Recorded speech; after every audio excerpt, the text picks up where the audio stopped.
acara Final Touch itu sebenarnya acara yang memang saya desain ya dari sejak dulu kala, di mana saya merasa begini loh. Orang training itu ada 3 sesi. Sesi pertama yaitu BOP, di mana dia join, dia tahu jenjang karir, komisi, dan seterusnya. Setelah dia tertarik BOP, dia akan mengikuti kelas training, yaitu kalau sekarang kita bahasa di Trusty kan NAT 1, NAT 2. Di mana NAT 1 dan NAT 2, kita sengaja setting PIC-nya itu orang yang berbeda terus. Tujuannya apa?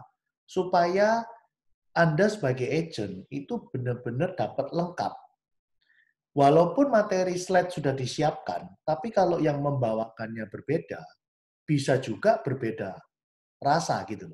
Nah, kadangkala agent itu cocok-cocokan, ya. Ada yang kalau yang ngomong si A masuk di dia, tapi kalau yang ngomong si B dia nggak ngerti, padahal materinya sama. Nah, itulah memang manusia itu seperti itu. Kadang cuma butuh momentum, timing, pemakaian kata-kata apa tertentu yang di otak bisa respon. Nah, itu enak. Nah, oleh sebab itu, saya sengaja bikin Final Touch itu adalah merangkum sebenarnya. Jadi, merangkum antara BOP, tapi dari sisi angle yang berbeda. Setelah itu saya akan masuk ke NAT 1, NAT 2, tetap dari sisi yang berbeda juga dirangkum. Dan yang terakhir adalah tentang how to start-nya, yaitu bagaimana nanti memulai bisnis ini keesokan harinya. Ya, oke, kita akan mulai. Saya akan bicara tentang BOP singkat dari sudut pandang yang berbeda. Ya, teman-teman agent, ya, apakah Anda agent baru atau agent lama? Sebenarnya kalau saya sebagai leader yang udah 16 tahun di bisnis ini, ketika seseorang mau sukses di bisnis Prudential, nomor satu bukan skill, teman-teman. Bukan. Saya bisa buktikan kalau skill bukan nomor satu. Saya pernah satu tempo, ada satu cerita, saya satu pesawat dengan salah seorang kecil, ya, kecil, hitam, pendek, kurus gitu ya. Ternyata dia seorang perawat cowok, ya. Dia asal dari kota Dompu, kota yang kecil banget, saya lupa namanya. Dia waktu ngobrol sama saya, dia cerita bahwa dia ini semula lagi kepepet uang, ya. Sehingga dia ketemu teman tanya, kamu punya nggak sih kerjaan tambahan, kerjaan sampingan yang bisa aku kerjakan? Dan dia berkata, aku nggak ada. Temanku kayak ada. Kamu mau tak tanyain? Ya wis, coba tanyain. Nah, akhirnya ditanyain, terus temannya jawab lagi, temanku ada. Kamu kalau mau dikenalin sama temannya di Sidoarjo, kamu mau apa enggak? Nah, Gresik. Dia bilang, ya wis nggak apa-apa. Teleponlah si anak dompu ini ke salah satu leader Prudential di Gresik. Ya, Anda pasti tahu lah ya, namanya Pak Sulbaroin. Nah, anaknya Riki Utomo. Singkat cerita, si Sulbaroin kasih instruksi. Ini saya dapat ceritanya dari anak dompu ya. Ya udah kamu ke sini aja ke Surabaya. Intinya ternyata sama Sulbaroin itu dipaskan. Dia datang pas ada fastat. Nah, jadi si anak dompu ini hanya ikut fastat, pulang dikasih buku AACI yang putih, sama flash disk isi cara bikin proposal, teman-teman. Pulanglah si anak dompu ini ke dompu. Saya terus tanya sama dia, terus leadermu gimana? Ya nggak pernah training. Terus datang nggak? Katanya sih enggak. Ya, saya nggak tahu ya, ini saya cuma cerita satu sisi dari si anak dompu. Kemudian saya terus ngomong, nah terus kamu waktu tahun itu apa hasil yang kamu capai? Teman-teman tahu nggak apa yang dia capai? Dia berhasil promosi menjadi unit manager. Zaman dulu sebelum AAD, kita kenal namanya adalah unit manager. Berapa yang dia capai? Dia capai produksi pribadi 200 juta dan dia punya 6 agent. Ya, total omset dia waktu itu 400 juta. Padahal untuk menuju UM waktu itu hanya butuh 300 juta. Teman-teman saya tanya sama dia, kamu nggak ada yang training, terus gimana cara closing? Dia bilang, waduh Pak Wibi, pertama kali saya bikin proposal, satu orang aja bisa berhari-hari nggak selesai-selesai. Terus saya tanya, setelah hari ini kamu udah jadi SUM, waktu ketemu saya udah SUM teman-teman, ya.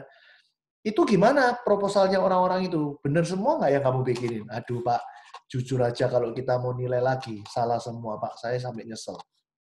Teman-teman, poin yang saya mau ceritakan adalah ternyata benar. Skill itu bukan nomor satu untuk bisa sukses. Skill bukan fondasi paling utama untuk kamu bisa promosi menjadi leader. Terbukti, anak dompu ini nggak training, nggak ngerti cara, nggak ada kantor agensi, nggak ada leader, nggak ada training, nggak ada meeting, nggak ada apa-apa. Tapi di tahun itu dia capai produksi 200 dan punya 6 agent. Dan dia promosi menjadi unit manager. Tahun depan dia jadi unit manager. Terus saya tanya lagi, tetap nggak ketemu leadermu? Enggak, dia bilang. Oh, terus gimana kamu bisa berkembang, bahkan bisa jadi SUM? Nah, teman-teman ceritanya ketemu saya itu, dia ini barusan promosi jadi SUM. Nah, SUM itu AAD zaman ini. Anda tahu berapa yang dia capai? 1,1 miliar. So, teman-teman yang hari ini dengerin saya, baik Anda sebagai leader, maupun Anda sebagai agent, dengerin cerita ini. Ini true story. Satu orang perawat cowok di kota Dompu, nggak ngerti training, nggak ngerti meeting, nggak ngerti produk. Tapi di tahun itu, dia bisa punya 6 agent, finish 1,1 miliar, produksi 200 juta lagi. 9 agent. Terus saya tanya, kamu gimana cara ngembangin timnya? Kan kamu nggak ada yang arahin. Dia ngomong sama saya, iya Pak, saya waktu itu melakukannya salah. Saya setiap berapa hari sekali datang ke rumahnya semua agent-agent saya. Saya datangin ke rumahnya. Jadi nggak ada meeting tim, tapi dia yang ke rumahnya orang. Teman-teman, 1,1 M loh. Dan dia bisa menang Mid-Year Leader Challenge, sehingga dia ketemu saya. Nah, tapi pertanyaannya, saya suatu hari ketemu Sulbaroin, dan saya tanya, bro, agentmu sing anak dompu itu ya apa nasibnya? Anda tahu jawabannya si Sulbaroin? Wis ilang kok. So, teman-teman, ada apa dengan anak dompu ini? Sebelum kita berpisah, anak dompu ini pernah tanya sama saya, Ko Wibi, boleh kasih tips kok, supaya saya bisa tetap sukses di bisnis ini seperti Ko Wibi. Saya cuma ngomong seperti ini ke dia. Kalau kamu mau sukses di Prudential, kamu tetap kok kroso melarat, saya bilang gitu. Kenapa kok saya kasih tips itu ke dia? Karena ketika dia join di Prudential, why dia jelas, yaitu dia butuh uang. Dia butuh kerjaan sampingan untuk tambahan uang. Jadi posisi keuangan dia lagi jelek. Coba Anda bayangkan, Anda perawat cowok, duit nggak punya. Anda dari Dompu disuruh terbang ke Surabaya, belani nggak saya mau tanya? Nggak akan belani. Tetapi karena menurut dia, ini satu-satunya harapan dia, maka dia pun akhirnya terbang ke Surabaya, dan ternyata oleh Subaroin pun nggak di private loh. Cuman disuruh fast-up, dikasih buku, dikasih flash disk. Ini pengakuannya anak itu loh ya. Tentang seperti apa exactly-nya ya saya nggak ngerti. So teman-teman, kalau Anda hari ini sudah bergabung dalam satu agensi, Anda hari ini sudah ada sistem support di dalam agensi. Leader kasih training, leader support secara langsung. Kalau Anda masih nggak bisa sukses, teman-teman, yang salah siapa? Ya, kalau kita belajar dari kasus anak dompu ini, saya tanyakan sekarang ke leadernya Subaroin, gimana sekarang si anak dompu? Udah hilang kok. Teman-teman, kenapa dia hilang? Menurut saya, karena waktu dia di level suksesnya, waktu ketemu saya kan sukses, dia ada problem rumah tangga. Ini yang cerita Subaroin. Problem rumah tangga ini membuat dia pelan-pelan hilang dari peredaran. Apa yang saya lihat dari sini? Yang saya lihat adalah habit. Habit kalau terlanjur males, Anda mau suruh rajin susah. Habit kalau sudah terlanjur rajin, Anda mau suruh males juga susah. Bagaimana cara menciptakan habit? Kalau kita pelajari orang punya habit itu gampang. Habit itu akan tercipta ketika Anda melakukan sesuatu yang selalu sama. Setiap hari selalu sama. Itulah habit. Anda membentuk sebuah pattern. Nah, sekarang dengan kondisi COVID hari ini, habit apa yang bisa kita ciptakan? Sederhana, teman-teman. Anda bikin aja waktu yang sama setiap hari. Saya hari ini ngomong seperti ini, Anda nggak mau lakukan, ya Anda nggak sukses, ya berarti pantas gitu loh. Kalau Anda udah lakukan apa yang saya ngomong, dan Anda nggak sukses, Anda boleh minta pertanggungjawaban saya. Serius. Anda nurut semua cara saya, ya, dan Anda nggak berhasil, Anda boleh minta pertanggungjawaban saya. Beneran, Anda boleh marah-marah ke saya, semua Anda lempar ke saya, boleh. Asal Anda udah nuruti saya ya, dan Anda nggak berhasil, Anda boleh ngamuk-ngamuk ke saya.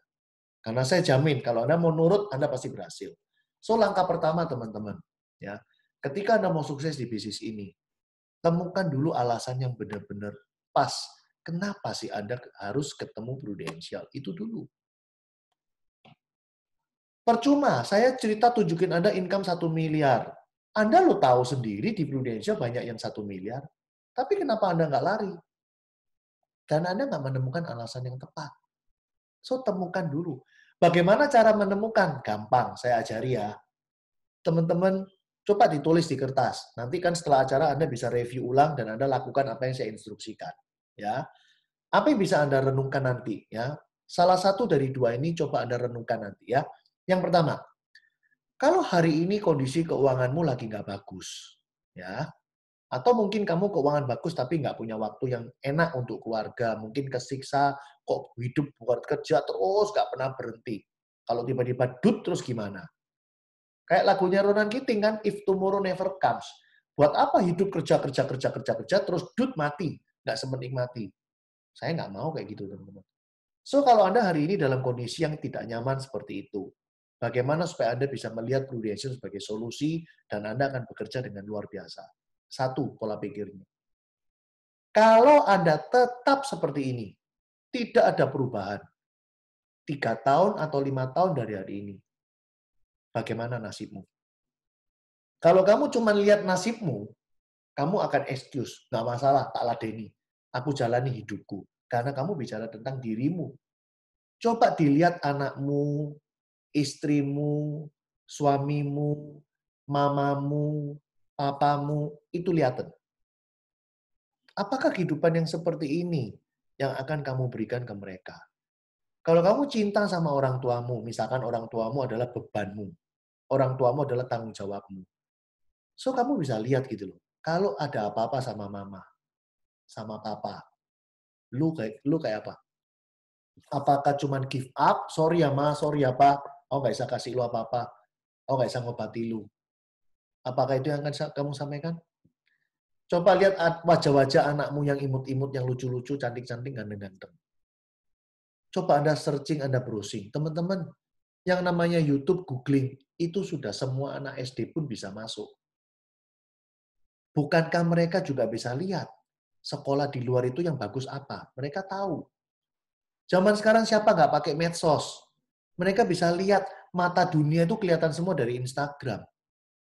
Mereka bisa lihat betapa indahnya yang deket-deket dulu, Singapura, Thailand, Malaysia, yang mulai jauh, Belanda, Perancis, London.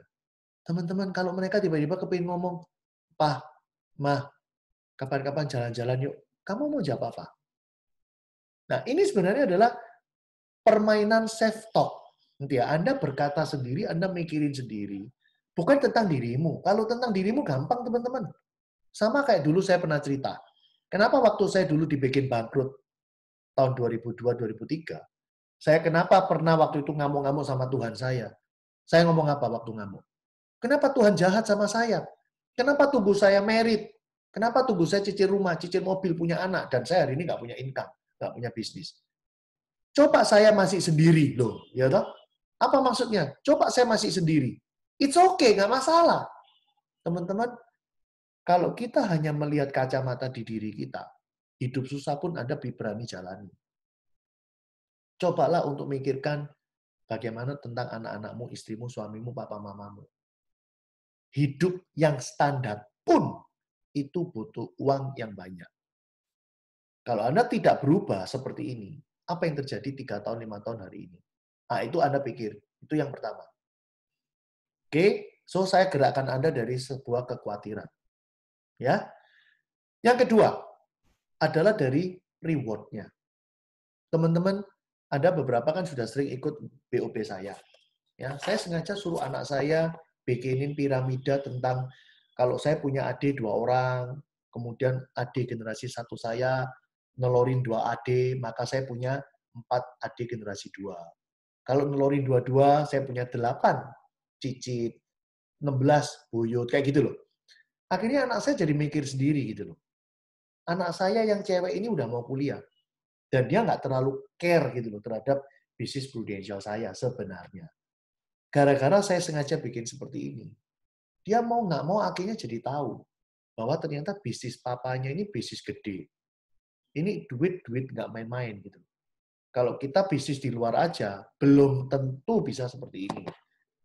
Bisa seperti saya, modal berapa yang kamu puter? Kan itu pertanyaannya. Bisa aja 500M, 400M hanya untuk dapat income seperti saya. Tetapi kalau cuma modal 1M, 2M, 3M, 4M, 5M, apa bisa dapat income kayak saya? Nggak bakalan. So, solusi yang kedua adalah bagaimana kamu memandang betapa gilanya bisnis ini kalau dikerjakan sungguh-sungguh itu dulu. Sama kayak ilustrasi yang saya sering sampaikan ke tim. Teman-teman, hari ini ada duit 100 juta di depanmu. Kelihatan nih, cepet jingan. 100 juta. Terus saya suruh Anda jejeran orang 20, saya berkata ke Anda, ayo, siapa adu lari yang paling cepat? Boleh ambil pulang tuh duit cepet Tiao. Saya yakin kok, walaupun di sini saya lihat ada Vivi, ada Dwi Ernawati, yang cewek-cewek ya saya sebut, ada Shirley, Stefani. Saya yakin kok, kalian nggak akan menyerah. Kalian nggak akan ngomong gini, kok nggak Cido Melo wis kok. Loh kenapa? Nggak kuat kok, ada Jamie, ada Ko Nyoto, ada Ko Rudi, pasti kalah kok. Anda nggak akan kok gitu. Anda pasti akan berusaha, nggak apa-apa wis coba kok, coba. Tak tanyain dulu, loh Vivi kamu nggak takut kalah? Kamu lo cewek, mereka lo cowok. Paling kamu kalah. Nggak apa-apa aku coba kok, siapa tahu kepleset. Loh bener kan? Anda selalu punya satu excuse untuk bisa tetap positif gitu loh. Siapa tahu kepleset kok. Alah, itu Ko Rudi ketokane gagah kok. Itu kan kakinya cantengan kok. Nggak bisa lari itu kok. Lah, siapa tahu. Kan ada banyak kemungkinan yang Anda kasih positif kan di kepala. Kenapa? Siapa tahu menang. Teman-teman, hari ini Anda tahu nggak? Saya bukan nawari Anda duit cepek Tio di depan loh. Saya nawari Anda duit pek-pek Tio di depan, dan itu bukan rebutan. Siapa cepat ya dia dapat secepat itu. Udah titik. Dan itu ada di garismu masing-masing. Lintasannya sendiri-sendiri. Nggak perlu rebutan. Saya heran loh. Kenapa sih Anda nggak mau lari kenceng? Itu yang saya benar-benar heran. Masa sih kalian ini nggak suka duit? Bohong. Kenapa? Setiap order makan aja cari GrabFood, cari yang lagi promo. Ayo bener apa enggak? Bener enggak? Kalau makan lagi cari promo terus. Loh, pasti ngakunya pakai promo, teman-teman. Nah, itu nyautul. Teman-teman, Anda nggak mungkin kaya loh gara-gara hidup hemat. Beneran. Hemat itu nggak pernah bikin lu kaya. Lu mau kaya, income-nya digedein. Anda punya income 400 juta. Oh, sorry, saya balik. Anda punya pengeluaran 400 juta. Tapi income lu 500 juta. Lu kaya lu. Karena saya yakin 400 juta nggak mungkin duit buat makan. Pasti itu pengeluaran investasi. Bener nggak? Tapi kalau lu hari ini punya income 10 juta, lu hemat-hemat. Setiap makan cari yang buy one get four. Bener kan? Satu kali beli, langsung satu rumah makan. Teman-teman lu nggak pernah kaya. Kenapa? Income lu itu cuma captiau. Cuma 10 juta, lu mau hemat kayak apa? Bener nggak? Nah, zaman dulu guru-guru memang nggak ngerti bisnis prudensial. Makanya hemat pangkal kaya, karena dia nggak ngerti ada bisnis kayak gini gitu loh. Coba Anda pikir, bisa nggak sih Anda saya bikin konsumtif? Habisin tuh 1 bulan 200 juta kalau bisa. Ayo saya mau tanya, siapa yang bisa ngabisin 200 juta dengan cara konsumtif? Saya mau tanya. Lu mau makan apa sebulan 200 juta? Saya mau tanya. Coba saya mau tanya. Saya yakin kalau Anda bisa punya pengeluaran ratusan juta, itu adalah pengeluaran investasi. Jadi Anda sebenarnya bukan boros. Anda tetap punya income besar dan banyak. So, ini adalah solusi yang kedua kalau Anda mau menemukan why Anda di bisnis prudential. Ya. Saya nggak pernah nambah-nambahkan story tentang masa lalu saya. Ya. Anda boleh cek 16 tahun saya di Prudential, apakah saya pernah punya nasabah yang satu sekolah dengan saya dari TK sampai kuliah? Nggak ada. Anda boleh cek keluarga besar papa, keluarga besar mama. Ada nggak yang support saya jadi nasabah saya? Nggak ada. Demi Tuhan saya ini gagap. Saya ini mindernya amit-amit. Tadi aja mau IG live. Saya lo dari jam 10:30 sudah ngerodek terus. Lo beneran. Tapi ketika itu Tuhan mengkondisikan gitu loh. Saya terlanjur punya bayi 8 bulan. Saya terlanjur cicil mobil Timor. Saya terlanjur beli rumah di Lebak Indah Regency. Teman-teman, pilihan saya mau apa? Saya mau tanya. Kerja ikut orang, bayaran 600-900. Mana mungkin? Mau kerja sendiri, sudah dikasih modal 200 juta sama Giume-nya istri saya. Itu pun nggak saya cairin. Kenapa? Saya juga bingung mau cairin kerja apa. Dan waktu itu hanya ada satu kata yang sederhana terucap oleh leader saya. Kamu kalau bisa closing cetiau 1 juta, lu dapat nopek enggo 250 selama 2 tahun. Langsung otak saya mikir, oh berarti kalau saya bisa closing 4 orang, saya dapat cetiau ya? Iya. Bulan depan saya ulang lagi, 2 juta. Karena yang bulan lalu dapat lagi, bulan ini 1 juta, 2 juta. Berarti kalau saya lakukan konsisten, saya bisa dong 5 bulan 5 juta. Iya. Teman-teman, Anda bisa cek kan waktu saya BOP. CPS saya bulan Desember 6,7 juta. Saya join di Prudential 16 April. 23 April Prudential dipilotkan. Dan tanggal 4 Juli Prudential baru bangun kembali. Juli, Agustus, September, Oktober, November, Desember. 6 bulan CPS saya 6,7. So, teman-teman, kalau Anda benar-benar tahu why kamu harus di Prudential, why kamu harus jalani bisnis ini, percaya saya ini loh contoh konkretnya. Walaupun hanya punya 1 orang teman, akan menjadi 100. Kenapa? Karena saya akan berusaha. Dari 1 ini gimana bisa cari referensi. Tapi kalau Anda hari ini punya 100 orang, Anda nggak berani ketemu, nggak berani nyapa, alasan sungkan, lama nggak ketemu, lama nggak chatting, semua Anda kasih list-list, ini nggak bisa, ini juaji, ini pelit, ini lama nggak ketemu, ini sungkan, ini. Lama-lama walaupun 100 ya jadi 0. Sekarang saya mau kasih contoh lagi. The power of kepepet itu adalah Anda tahu why-nya. Why saya nekat walaupun gagap, walaupun nggak ada referensi, kok berani jalani bisnis ini? Karena saya tahu, kalau nggak di Prudential mau apa lagi nih? Itu pemikiran sederhana ya. Sekarang saya kasih Anda contoh. Teman-teman, saya dulu prospek itu sampai Mojosari. Saya punya nasabah Mojosari. Suatu hari saya pernah ditelepon nasabah saya. Ya, dia kasih referensi. Wibi, ini ada sepupuku mau ikutin anaknya. Di mana sih rumahnya? Anda tahu di mana? DTC. DTC tahu kan? Saya rumah di Pakuwon City, dia kasih referensi DTC. Terus ada preview gini, tapi Wibi ini tak omong isi ya. Dia mungkin sungkan karena dia anggap saya udah sukses punya kantor gitu ya. Dia ngomong gini, tapi sorry Wibi, kamu tak kasih tahu dulu ya. Ini meloing gopek jing ya, 500.000. Teman-teman, apa yang saya lakukan waktu itu? Oh, nggak apa-apa, C, tenang aja. Teman-teman, saya tutup telepon, saya telepon agent saya. Bro, pergi ke DTC, ketemu orang ini, nomor telepon ini, closing 500.000, ambilin. Wah, agent saya seneng, teman-teman. Teman-teman, saya mau tanya, dulu Mojosari pun, 500.000 saya berangkat nggak? Berangkat. Tapi ketika DTC 500.000 berangkat nggak? Enggak. Mending saya kasih tim aja. Bagi saya, bagus juga kasih tim. Karena tim akan senang. Nah, tapi kira-kira kalau DTC-nya ngomong gini, tapi Wibi ini tak kasih info dulu ya, ini tolong bikinin langsung proposalnya 10 juta per bulan. Saya telepon agent atau saya yang berangkat? Gimana? Saya kasih agent atau saya yang berangkat? Berangkat. Sendiri. Sorry Wibi, itu bukan DTC Wibi, Jember. Berangkat nggak? Berangkat. Tahu kan jawabannya. So, logika saya, kalau Anda hari ini nggak ada action berangkat, jangan-jangan Anda ini tidak kedua-duanya. Ya, Anda nggak takut, Anda juga nggak ngiler. Wah, susah ini. Kita mau final touch apapun nggak ada gunanya. Dua ini harus ketemu dulu di dalam diri Anda. Baru apa yang akan saya omongkan berguna semua. Ya, jadi dua itu nanti direnungkan dulu ya. Oke, sekarang masalah why sudah selesai.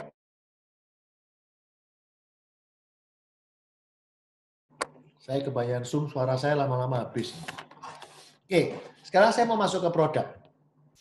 Ya, teman-teman, kita tahu bahwa kalau kita mau jualan, zaman sekarang kan sesederhana. Saya selalu ngajari Anda rumus ini. Ini diingat-ingat ya. Ini adalah rumus yang saya ciptakan. kalau Anda kepingin menguasai ilmu komunikasi, apapun itu, nggak ngomongin prudensial doang sih ya. Tapi ketika Anda bisa melakukan 4 ini, saya jamin komunikasimu akan menang. Walaupun nggak ngomong prudensial. R ini bicara tentang review. E bicara tentang edukasi. M bicara tentang bikin masalah. S adalah solusi. Khusus untuk asuransi, ada unsur R-nya. Ya, kalau nggak ada asuransi, ya sudah, 3 ini aja sih. Ini dalam kehidupan sehari-hari Anda lakukan. Contoh ya. Anak saya hobinya main futsal. Anak saya hari ini lagi batuk, dan anak saya nggak suka obat yang pahit. Ya, biasa kalau kita mau kasih obat, sampai gegeran sih, misalnya gitu ya. Sampai hidung digini-gini, Anda masih ingat mungkin dulu kamu kecil jadi gitu ya.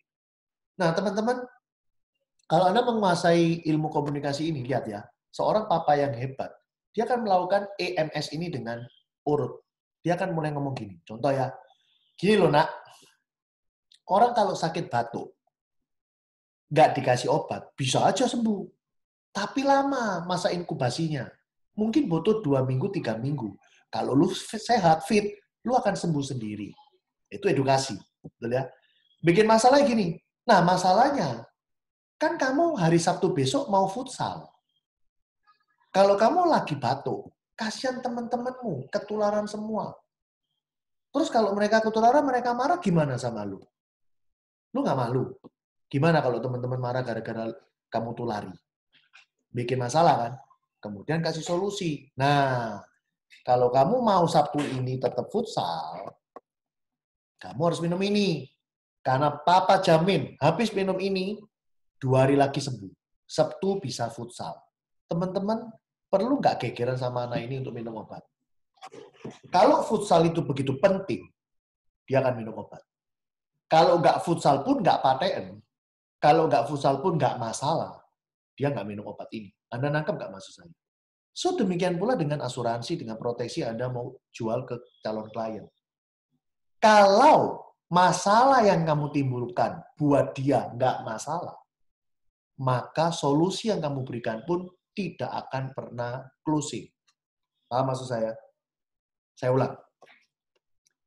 Kalau menurut anak saya, tidak futsal pun tidak masalah, maka dia nggak akan mau menerima solusimu. Why? Pahit. Nggak mau, nggak suka. Tapi demi apa yang dia sangat cintai, yaitu futsal, pahit pun nggak masalah. Lep dimakan. Demikian pula ketika kamu jualan polis. Setelah kamu edukasi, bikin masalah, kalau masalah yang kamu ciptakan itu, bagi dia nggak masalah, solusi yang kamu berikan, dia nggak akan mau ambil. Nangkap? Nah, so, kalau kita lihat sekarang, di satu sisi, nasabahmu itu harus punya kriteria 3 ini juga. Ya. Yang pertama, dia harus punya uang. Yang kedua, dia harus bisa diajak ngomong. Yang ketiga, dia harus ada cinta. Nah, ada uang artinya dia bisa spend money. Bisa diajak ngomong artinya Anda bisa ngasih tahu ya, sama kayak tadi ngomong soal anak. Kalau anak saya nggak mau dengerin, kira-kira apa yang saya lakukan berguna nggak? Saya edukasi ya percuma dia nggak dengerin. Nah, sama. Selama orang bisa diajak ngomong, berarti Anda bisa memberikan argumen. Anda bisa mendeliver apa yang ingin Anda sampaikan. Cinta adalah sesuatu yang bisa Anda jadikan masalah. Kenapa? Karena apapun produk yang kamu beri ke dia, baik itu hospital, critical illness, maupun jiwa, semua adalah menimbulkan masalah. Sekarang coba Anda pikir loh, masalah apa yang bisa muncul gara-gara orang nggak punya hospital? Masalah apa yang bisa muncul gara-gara orang nggak punya critical illness? Masalah apa yang akan muncul kalau orang nggak punya jiwa? Sebenarnya kan ini aja kan. Ya, baik lagi. Story tentang tadi kisah anak-anak yang mau futsal, begitu pentingnya futsal, Anda bisa ciptakan masalah. Nah, oke, itu preview simple. Nah, kenapa harus dimulai dengan review dulu? Teman-teman, hari gini banyak orang pasti sudah punya polis. Oke? Anda masih ingat cerita saya tentang Titanic? Titanic adalah kapal yang menimbulkan banyak korban jiwa. Korban jiwa bukan karena dia nabrak gunung es. Bukan karena dia tenggelam. Bukan. Dia nggak masalah nabrak, nggak masalah tenggelam. Asal bawa sekoci cukup. Masalahnya adalah sekocinya nggak cukup. Teman-teman, kapal Titanic ibarat adalah sebuah keluarga. Sekoci adalah ibarat buku polis. Apakah Titanic membawa sekoci? Bawa. Apakah keluarga ini punya polis? Banyak. Tetapi yang harus diukur adalah, kalau beneran nimbul masalah, sekoci lu cukup nggak untuk cover masalah? Ketika keluarga ini ada masalah, 12 polismu ini cukup nggak untuk cover masalah? Itulah gunanya Anda melakukan review. Kenapa Anda harus direview? Karena Anda merasa sudah punya. Sama kan kayak orang misalkan kaptennya Titanic, saya cuma cek gini. Pak, bos, udah bawa sekoci nggak? Bawa tuh lu, tuh lihat tuh, skocinya banyak. Apa bedanya nih? Tuh lu lihat tuh, buku polisnya udah banyak. Sama. Tapi dia nggak pernah hitung beneran. Ngitung dalam arti apa? Coba dihitung, sekoci lu, satu sekoci berapa orang? 10, oke. Jumlah penumpang lu berapa? 1000, misalkan ya, supaya hitungnya gampang. Sekoci 10 penumpang 1000, berarti harus punya sekoci berapa? Sekocinya harus 100. Ternyata waktu di checklist, nah sekoci lu 80. Lu harusnya 100. Sama. Polis lu 12. Ya oke. Kita mesti hitung. Hitungnya gimana? Contoh. Kita bicara tentang hospital. Ya. Kita tanya, lu punya nggak hospital? Nggak punya. Atau dia bilang, oke punya. Ternyata yang dia punya itu plafonan. Nah, kita mulai bikin masalah.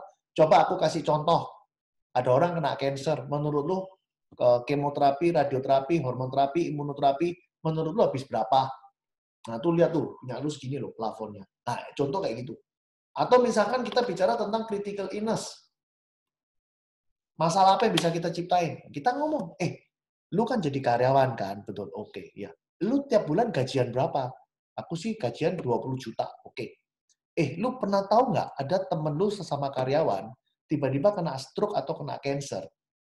9 bulan tetap nggak kerja. Itu perusahaan ada aturan loh. Dia boleh dipensiunkan loh, boleh di PHK loh.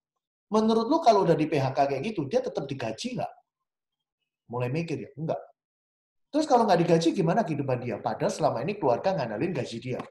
Nah, kita udah ciptain masalah kan? Nah, so teman-teman, kita hitungin. Nah, lu kalau mau save, lu harus hitung 20 juta, at least lah kali 7 tahun lah. Berarti 20 juta kali 12, 240. 240 dikali 7. Lu butuh kurang lebih berapa berarti? Ya 2M lah. Lu butuh 2M. Jadi kalau lu hari ini, amit-amit nggak minta ya, ada kena jantung, kanker, stroke, nggak bisa kerja. Lu terima gaji 7 tahun di hari ini semua. Kan aman. Nah itu contoh. Benar-benar diaudit gitu. Atau mungkin dia seorang wira swasta. Nah, kita bisa tanya ke dia. Aku mau tanya sama lu nih. Menurut lu, setiap bulan, lu itu punya kewajiban kasih ke nyonya berapa sih? Ya kurang lebih gocap lah 50 juta. Nah, kita tanya, lu kepikir nggak kalau suatu hari lu nggak bisa kasih? Nah, dia mulai mikir, kok bisa? Nah, contoh, nih aku punya saudara nih, dia kena kanker, dia kena stroke. Teman-teman, saya mau tanya, kalau orang kena kanker, kena stroke, kemudian drop, nggak bisa kerja apa-apa, gimana dia mau kasih bulanan ke nyonya? Lu mau nggak play safe? Nah, kita hitungin kan, 50 juta berarti lu standby lah 10M. Lu beli critical illness 10M, udah selesai. Nah, ini contoh. Ya, nanti akan saya jelasin satu persatu. Tapi intinya yang saya maksud adalah, itulah contoh paling gampang tentang Titanic dan keluarga. Sekoci dengan polis. Apakah dia udah hitung jumlah penumpang dengan sekoci, sehingga ketika ada the worst case terjadi, sekoci ini cukup. Apakah sudah dihitung isi polis ini ketika terjadi the worst case, ternyata polisnya memang cukup. Nah, ini harus kita pikirkan. Jelas ya? Nah, so review polis tujuannya adalah itu. Untuk membuat mereka tahu bahwa ternyata yang lu punya itu kurang. Sekarang kita masuk ke edukasi. Edukasi sih gampang banget. Teman-teman, kita itu edukasi orang cuma cerita 3 hal ini aja. Udah, asuransi itu sebenarnya cuma ada 3 yang perlu dibeli. Yang pertama hospital. Lu tinggal ceritakan apa tuh hospital. Hospital itu kalau lu ada diagnosa sakit atau kecelakaan, lu masuk rumah sakit, udah lu nggak usah mikir. Semua tagihan dibayarin full. Lu nggak keluar duit sama sekali. Enak nggak kalau lu punya kayak gitu? Teman-teman, kalau Anda selalu mengandalkan hospital untuk jualan terus, Anda akan di satu titik cepat stuck, nggak bisa jualan lagi. Kenapa? Karena kita tahu kelemahan sistem hospital on bill adalah kalau seseorang sudah punya satu, dia nggak perlu beli lagi, teman-teman. Dia nggak perlu beli yang kedua, karena udah dibayarin semua. So, sekali lagi, Anda jangan cuma pinter jualan hospital. Walaupun hospital ini memang kebutuhan pertama yang orang harus punya. Nah, sekarang yang kedua, critical illness. Apa itu critical illness? Critical illness itu adalah sebuah uang pertanggungan sesuai kontrak yang akan diberikan oleh Prudential ke nasabah apabila dia terdiagnosa jantung, kanker, stroke, dan kawan-kawan, atau meninggal dunia. Nah, teman-teman, Anda harus ingat, di Prudential saja, di mana seseorang langsung meninggal pun, manfaat yang judulnya krisis cover itu bisa cair. Kalau di asuransi lain, Anda beli krisis cover, ya kalau diagnosa aja Anda baru dapat. Kalau keburu mati sebelum 14 hari setelah dia terdiagnosa, nggak jadi klaim. Nah, bagaimana supaya Anda sangat mengerti bahwa jualan krisis cover itu penting. Teman-teman sekarang balik lagi ke kisah anak-anak yang tadi mau kamu kasih puyer obat. Saya mau tanya, Anda sayang kan sama anak Anda? Anda tahu loh, puyer ini memang nggak enak pol. Saya mau tanya, Anda tega nggak sih kasih sesuatu yang pahit, nggak enak ke anak Anda? Anda tega nggak, saya tanya? Nggak tega. Betul ya? Siapa yang dengan gila ngasih anak makanan nggak enak, minuman pahit? Nggak ada. Tapi pertanyaan saya, kenapa Anda mau untuk kasih ke anak Anda? Jawabannya satu. Karena Anda yakin bahwa dengan minum ini, dia bisa sembuh. So, teman-teman, kalau Anda kepingin jago jualan krisis cover, Anda harus kuasai dulu. Kenapa orang butuh krisis cover? Itu penting banget. Nah, saya akan cerita ke Anda tentang 2 pemikiran. Yang satu dari WHO, yang satu dari Profesor Dr. Marius Barnard. WHO punya statistik, teman-teman. 92% manusia di dunia sebelum meninggal dunia akan melalui krisis cover, yaitu jantung, kanker, stroke, dan gagal ginjal. Itu adalah penyakit-penyakit yang paling favorit terjadi di dunia. Sekali lagi, 92%. 92%.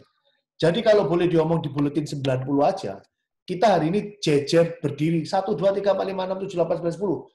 Lu 9 orang nggak bisa mati langsung. Lu harus lewat jantung, kanker, stroke, dan kawan-kawan. 1 aja mati langsung. Seperti itu kata WHO. Nah, terus apa kata Marius Barnard? Marius Barnard mengajarkan bahwa di dalam tubuh kita, Anda saya kasih dulu tahu profilnya ya. Marius Barnard ini adalah orang Israel, Afrika Selatan, sorry. Seorang dari Afrika Selatan yang berhasil melakukan transplantasi jantung pertama kali di dunia. Pertama kali di dunia. Teman-teman, beliau ini pernah nangis, cerita ya, di forum MDRT. Kenapa? Dia itu ditawari uang 1 juta US dollar. Ini zaman berapa puluh tahun yang lalu. 1 juta US dollar. Hanya untuk sebuah foto. Di mana ketika dia sedang melakukan operasi transplantasi tersebut. Korudi, tolong bocor Korudi. Halo, ini nggak bisa di-mute lagi Korudi. Korudi.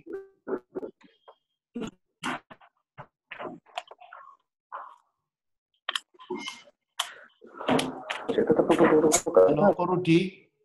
Wah, suaranya bocor Korudi, nggak bisa di-mute dari tadi. Oke, saya lanjut ya. Jadi dia cuma ditawarin 1 juta US dollar hanya untuk sebuah foto ketika melakukan operasi. Nah itu loh, ini contoh ya. Korudinya kebocoran aja dia nggak tahu, karena dia cuma nyalain Zoom-nya tapi nggak konsen. Kalau dia konsen pasti tahu kalau bocor. Nah, so teman-teman, kenapa saya suruh Anda video on? Sebenarnya tujuannya supaya Anda konsen dengan apa yang saya sampaikan. Percuma Anda ada di forum ini, tapi otak Anda, mata Anda, telinga Anda nggak dengerin saya, nggak ada gunanya. Anda cuma wasting your time aja gitu. Sayang banget menurut saya. Ya. Nah, teman-teman balik lagi. Si Marius Barnard ini berkata, sungguh ironis. Ada banyak orang di luar sana, nggak sampai meja operasi, udah mati. Tahu nggak kenapa? Karena nggak punya duit untuk operasi. Teman-teman, Marius Barnard berkata, di dalam tubuh kita itu memproduksi dua hal. Yang pertama, berhubungan dengan sel.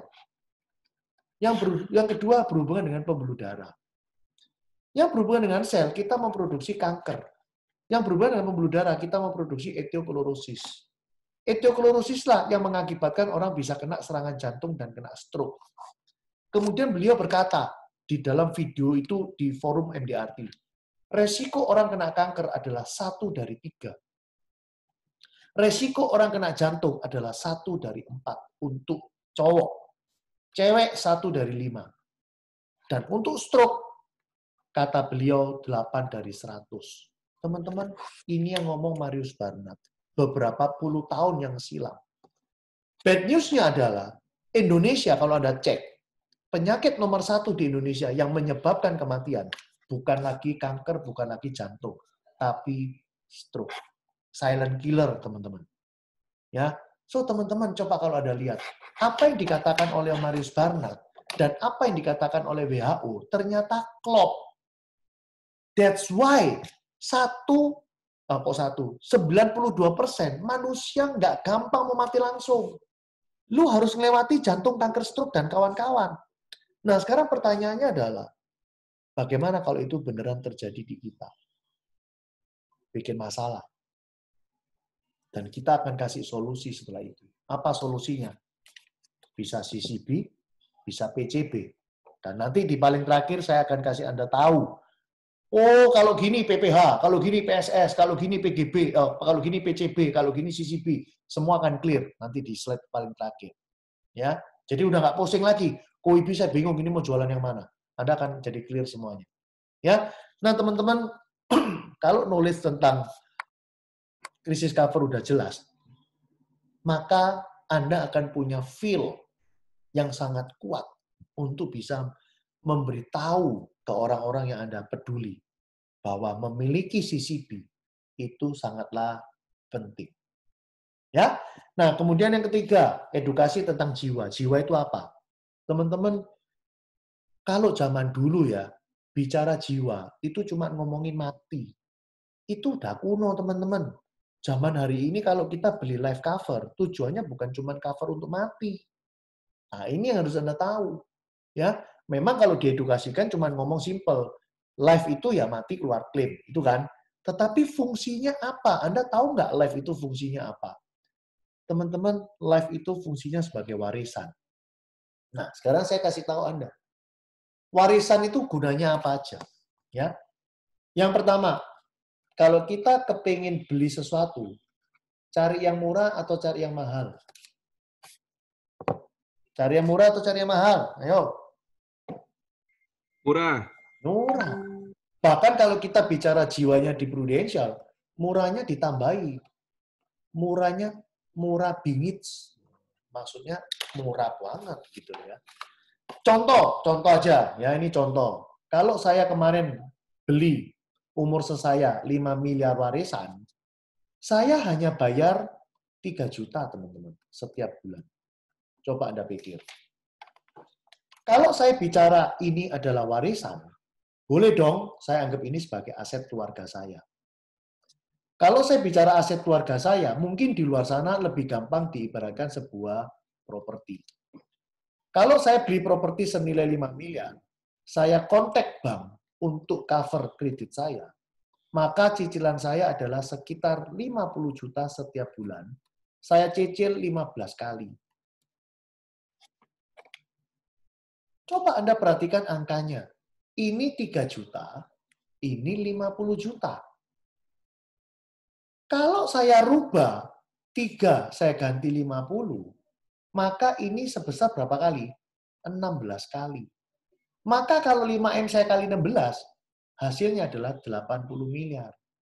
Saya mau tanya, Anda jadi anak saya, mau tak kasih rumah 5 miliar, atau mau tak kasih warisan 80 miliar? Anda pilih yang mana?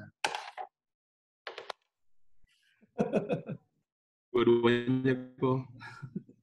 Kemarin ada yang lucu lagi, ibu-ibu habis saya kasih tabel Lingtem, ya, usianya 34 tahun, ya, dia cuman bayar 1 juta per bulan, dia udah siapin aset keluarga 5 miliar. Teman-teman coba Anda pikir, gimana caranya ada uang 1 juta menciptakan 5 miliar? Itulah hebatnya produk life cover, yaitu jiwa. Ini yang mungkin nggak kepikir oleh orang-orang. Yang kedua, masalah liquid. Nah, ini Anda harus tahu. Kalau Anda tahu ini, teman-teman jualan paling gampang dan selalu bisa dijual, itu sebenarnya life cover. Liquid, contoh, sekarang saya mau tanya. Saya kasih Anda rumah 5 miliar. Oke? Menurutmu, ini dikatakan liquid kalau rumah ini dicairkan, betul nggak? Mana bisa ini misalkan rumah ya, saya bawa loh. Ini loh sertifikat Omaku 5M.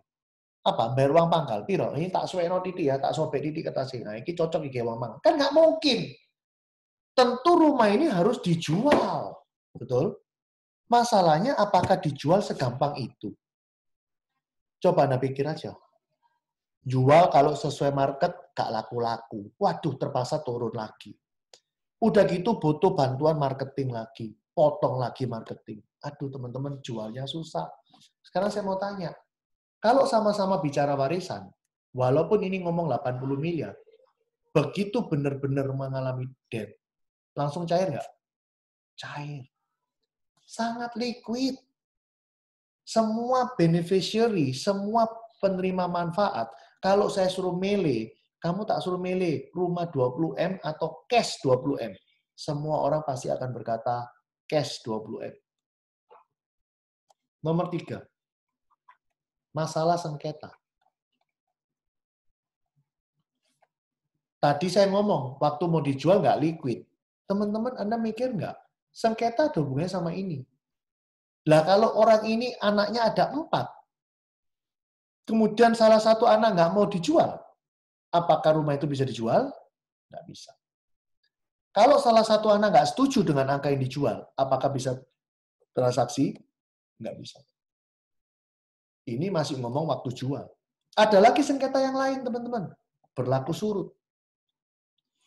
Papa sudah mati 10 tahun lalu. Tiba-tiba salah satu saudara ada yang kurang beruntung ekonominya, kemudian dia mulai iri hati, mulai mikir, waduh enak banget kokoku, rumahnya Gra Family. Itu kan rumah papa. Itu kan harusnya aku juga punya hak. Wah, akhirnya rame-rame di pengadilan. Teman-teman, inilah yang harus Anda infokan ke calon nasabahmu. Yang keempat, nggak berhubungan dengan teks. Teman-teman, pernahkah Anda berpikir, kalau kita punya properti segini banyaknya, mumet nggak sih dengan teksnya? Kita bicara dari faktor pajak yang harus kamu bayar, SPT, itu udah pusing. Tetapi kalau kita bicara tentang polis, itu bukan objek pajak. Selama yang kamu beli ini kamu masukkan ke SPT. Nah yang terakhir kelima, berhubungan dengan kalimat saya yang terakhir, yaitu SPT. Ini loh yang paling penting teman-teman. Coba lihat gambar saya ya. Ini bayangkan adalah SPT. Di dalam SPT ini akan nampak harta-hartanya nasabah. Harta-hartanya akan nampak. Teman-teman, harta-harta ini ketika si pemilik SPT ini meninggal, maka dia akan di market value dan si penerima manfaat seperti istri atau anak-anaknya itu harus siapin dana, ngitung kasar ya, kurang lebih 10%. Hanya untuk bayar biaya balik nama, BPATB, notaris, dan percil-percil lainnya. Jadi kalau dia punya harta di sini misalkan 50 miliar, maka setidaknya si anak maupun istri harus siap-siap kehilangan aset cash, uang tunai senilai 5 miliar. Pilihannya cuma 2. Pilihan pertama, keluar uang tunai senilai 5 miliar. Pilihan yang kedua, dia harus jual aset senilai 5 miliar supaya bisa nebus aset orang tuanya. Dengan kata lain, kamu pasti kehilangan 5 miliar. So, coba Anda pikir, anggaplah ini hidup saya, anggaplah ini saya. Saya punya SPT 50M. Hari ini, saya sudah melakukan nomor 1, yaitu saya hanya keluarin duit 3 juta setiap bulan, dan saya udah standby live 5 miliar. Artinya, ketika ini terjadi suatu hari, istri dan anak saya nggak pusing, nggak perlu keluarin uang tunai, nggak perlu jual aset. Kenapa? Uang pertabungan inilah yang keluar. Bisa untuk bayar ini. Nangkep nggak? Nah, inilah hebatnya life cover. So, teman-teman, edukasimu yang pertama dan kedua, bicara tentang hospital dan critical illness, itu cocok buat orang yang beli polis untuk kepentingan menjamin asetnya, menjaga asetnya, mengamankan asetnya. Itu cocok. Sekali lagi, beli hospital dan beli krisis cover, itu level belinya, cara otak belinya adalah jaga aset, ngamankan aset, melindungi aset. Itu level pertama menurut saya. Tetapi ketika orang sudah selesai level pertamanya, udah beli hospital PPH, udah punya critical illness sesuai dengan biaya rumah tangga misalkan.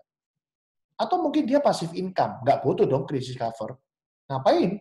Loh, kalau saya punya duit, saya udah passive income, nggak kerja pun dapat duit, ngapain beli krisis income, krisis cover? Mendingan dibeliin jiwa semua, preminya lebih murah kok. Nah, yang level kedua adalah pembelian life cover.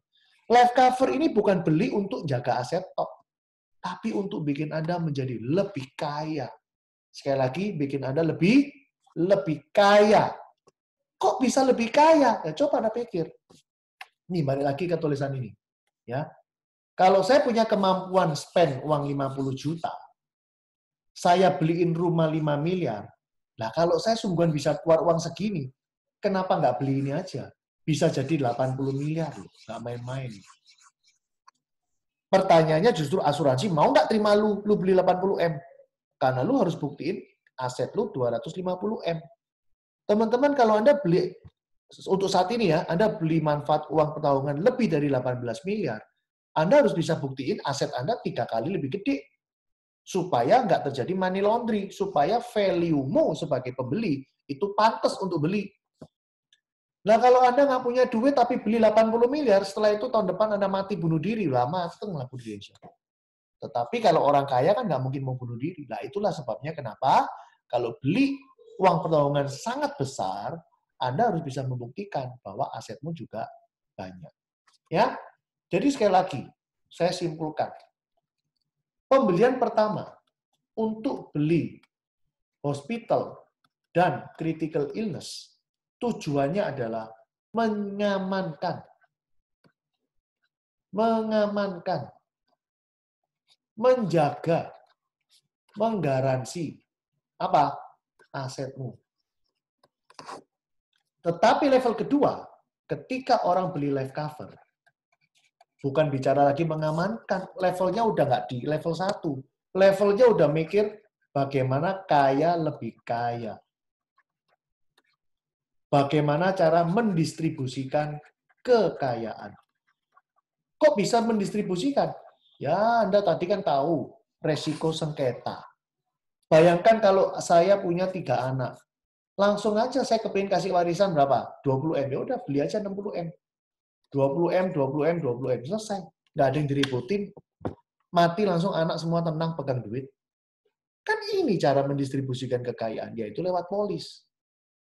Nah, teman-teman, kalau Anda menguasai level 1 dan 2 ini dengan baik, nggak ada ceritanya Anda konsultasi lagi ke leader dengan ngomong gini, kok nasabah wis punya 10 kok nasabah wis punya 15 kok. Teman-teman, poinnya balik lagi. 1, Apakah dia punya duit? 2. Apakah dia bisa diajak omong? 3. Apakah dia ada cinta? Kalau 3 ini terpenuhi, walaupun polisnya 40 buku, kenapa nggak bisa di-closing? Kan beli polis nambah harta. Nah ini loh mindset-nya dipikir sekarang. Polis itu harta. Polis itu harta. Semakin punya banyak, semakin kaya. Siapa yang kaya? Anak cucu.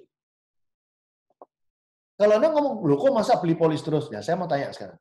Kalau Anda hobi beli aset, properti, kenapa kalau ada rumah miring harganya Anda beli? Kan rumahmu sudah ada 7, kenapa beli lagi? Karena yang kamu pikir apa? Beli rumah ini untung. Sekarang beli 5 miliar, 5 tahun lagi semoga jadi 7 miliar, 8 miliar. Teman-teman percaya saya. Silakan Anda cek. Saya kan sudah kasih Anda tabel. Ingat tabelnya ya? Tabel Linktem, semua udah punya kan? Saya masih ingat banget. Usia 50 pun, premi cuma 4,6. 50. Usia 30 aja, premi cuma 1,1. Coba Anda bandingkan, ini untuk 5M loh ya. Anda bandingkan dengan di bank. Mau usia berapapun, kalau kita beli aset properti 5 miliar, Anda loh pasti keluar duitnya 50 juta per bulan. Dikali 15 tahun. Loh ini juga sama-sama, anggap 15 tahun. Ini juga sama, 15 tahun. Coba Anda hitung, 15 tahun dari umurmu hari ini jadi 45, ini jadi 65. Mungkin sebentar lagi juga ada kejadian, dan ini kan bisa diperpanjang. Linktemnya kan bisa dipanjangin. Bisa sampai umur 99 tahun. So, teman-teman, kuasailah cara jual Linktem. Itu luar biasa hebatnya.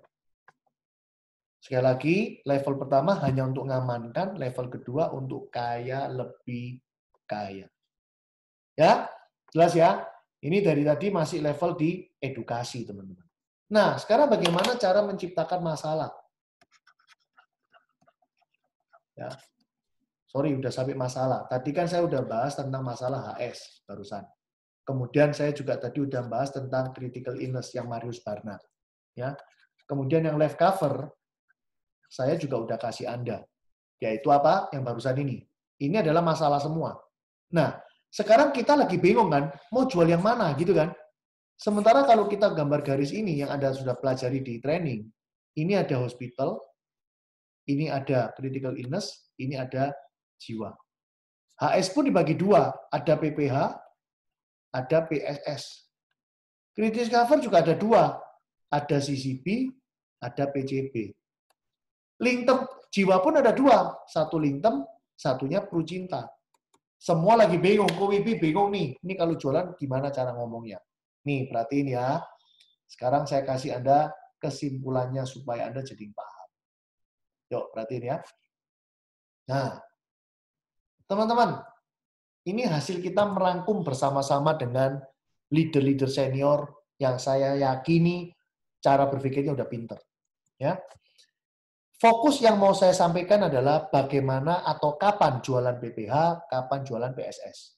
Kapan jual PCB, kapan jual CCB. Kapan jual Linktem, kapan jual Prucinta. Mari kita lihat. Teman-teman, PPH dan PSS. Ketika Anda memutuskan PSS, please jangan malu-maluin saya.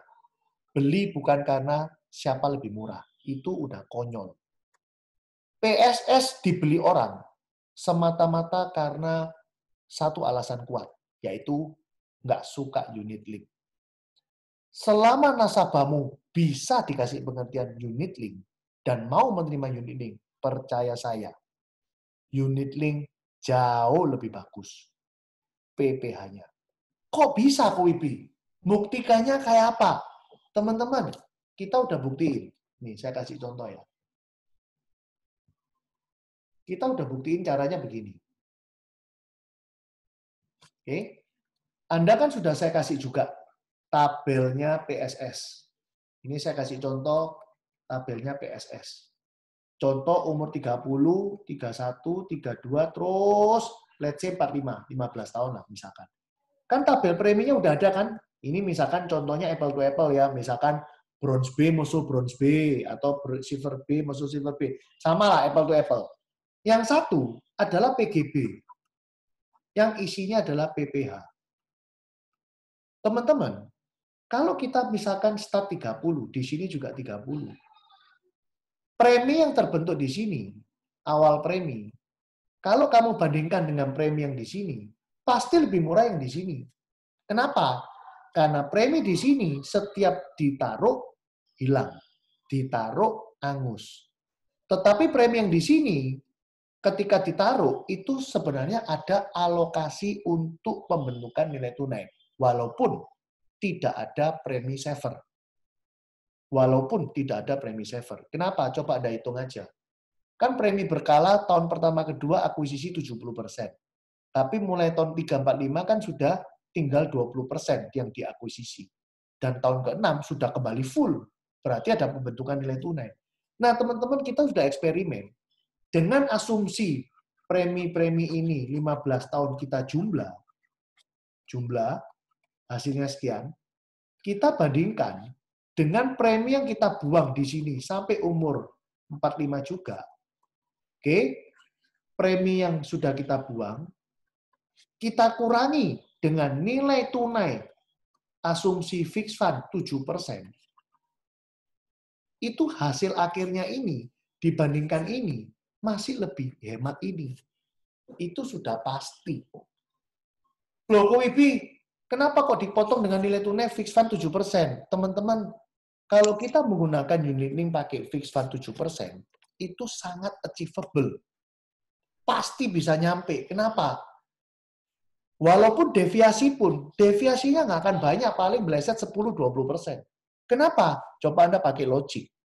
Kalau kita bicara cash fund, itu fund yang paling nggak beresiko kan, deposito. Itu aja bisa kasih average 5%. Di atasnya cash fund adalah fixed fund, yaitu obligasi. Kalau kita perhatikan obligasi ORI aja, itu juga 7%. So, ketika kita lihat ilustrasi nilai tunai untuk fixed income fund, kalau Anda lihat suku bunga yang sedang di tengah, itu 7%. Ketika kita hitung, ini lebih untung. Padahal loh ya, kenyataannya, asumsi premi yang saya jumlah di sini di PSS, ini udah pasti salah. Kenapa? Karena pada kenyataannya, nanti nggak mungkin persis seperti tabel ini. Tabel ini dibentukkan asumsi dengan tahun 2020. Nanti tahun 2025, apakah orang usia 30 belinya seusia sepremi sama ini? Tidaklah.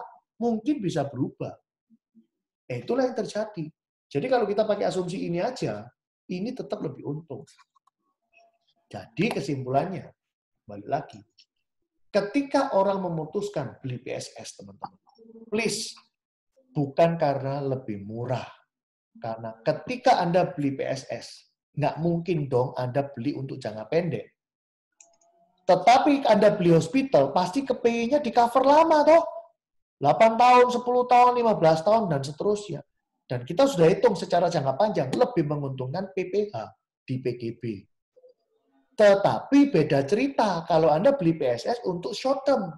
Contoh, saya bos, saya kepingin hire manager, tapi pakai kontrak 5 tahun tok ya, setelah itu saya nggak mau pakai kamu. Tentu dia harus di backup dengan hospital dong. Nah, ini cocok beli PSS. Kenapa? Ya udah 5 tahun selesai. Kamu nggak ikut saya lagi, saya juga nggak cover kamu lagi hospital. Nah, ini cocok beli PSS, teman-teman. Tetapi kalau Anda nggak punya plan seperti ini, makainya untuk jangka panjang, percaya saya. Cara ngitung seperti yang tadi saya tunjukin, PPH pasti lebih menguntungkan. Jadi, apakah PSS lebih murah? Jawabannya adalah, ya murah. Kalau dihitung dalam jangka pendek. Tapi kalau dihitung dalam jangka panjang, sudah pasti PPH lebih murah. Ya? Oke, yang berikutnya. PCB dan CCB. Beberapa orang juga bingung. Ini sama-sama krisis cover loh. Kita mau kasih yang mana sih? Teman-teman, cara approach Anda ke klien itu bebas-bebas aja. Terserah Anda ya. Mau pakai cara approach-nya seperti apa. Tetapi, kalau Anda benar-benar kepingin mengevaluasi the best-nya itu yang mana, Anda bisa pakai cara ini. Ya. Ini yang bocor siapa ya? Saya cek di sini yang bocor nggak kelihatan nih. Winona itu, Ko. Oh. Oh, ini sudah tahu dia. Oke, balik lagi ya. Ayo teman-teman videonya di-on-in supaya Anda bisa konsentrasi gitu loh. Kalau Anda nggak video on, kepencet aja nggak tahu sampean. Ya, nah ini PCB. Acuan pertama, kalau Anda kepingin kapan saya jual PCB, saya kasih tahu nih. Kalau sudah deket 60, percaya saya kita udah ngitung. PCB the best daripada CCB. Why? Ini alasannya. Alasannya adalah, yang pertama, karena kalau kamu beli PCB umur 60, ya, 20 tahun lagi, kan dijanjikan BEP 100%. Betul?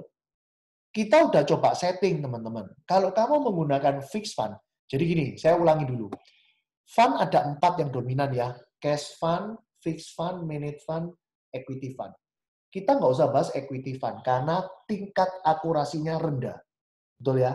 Kita juga nggak berani ngomong managed fund, karena tingkat akurasinya juga rendah. Karena ada unsur 30% equity.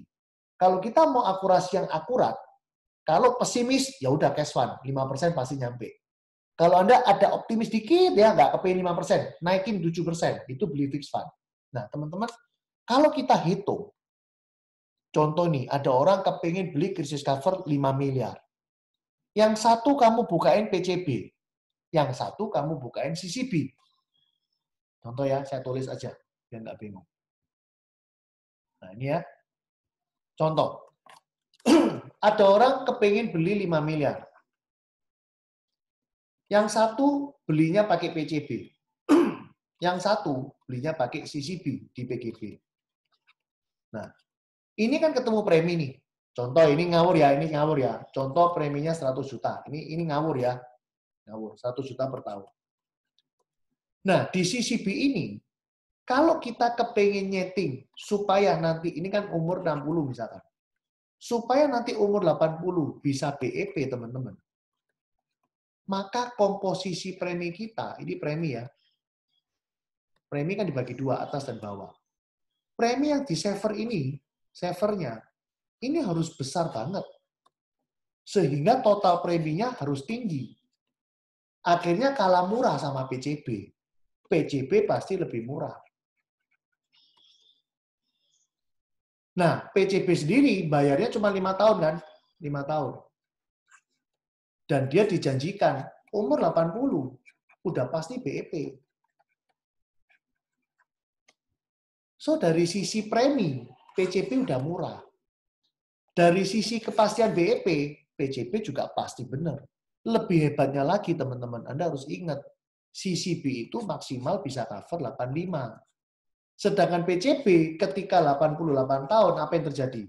Cair. Jadi apa yang dia beli, pasti dia akan terima.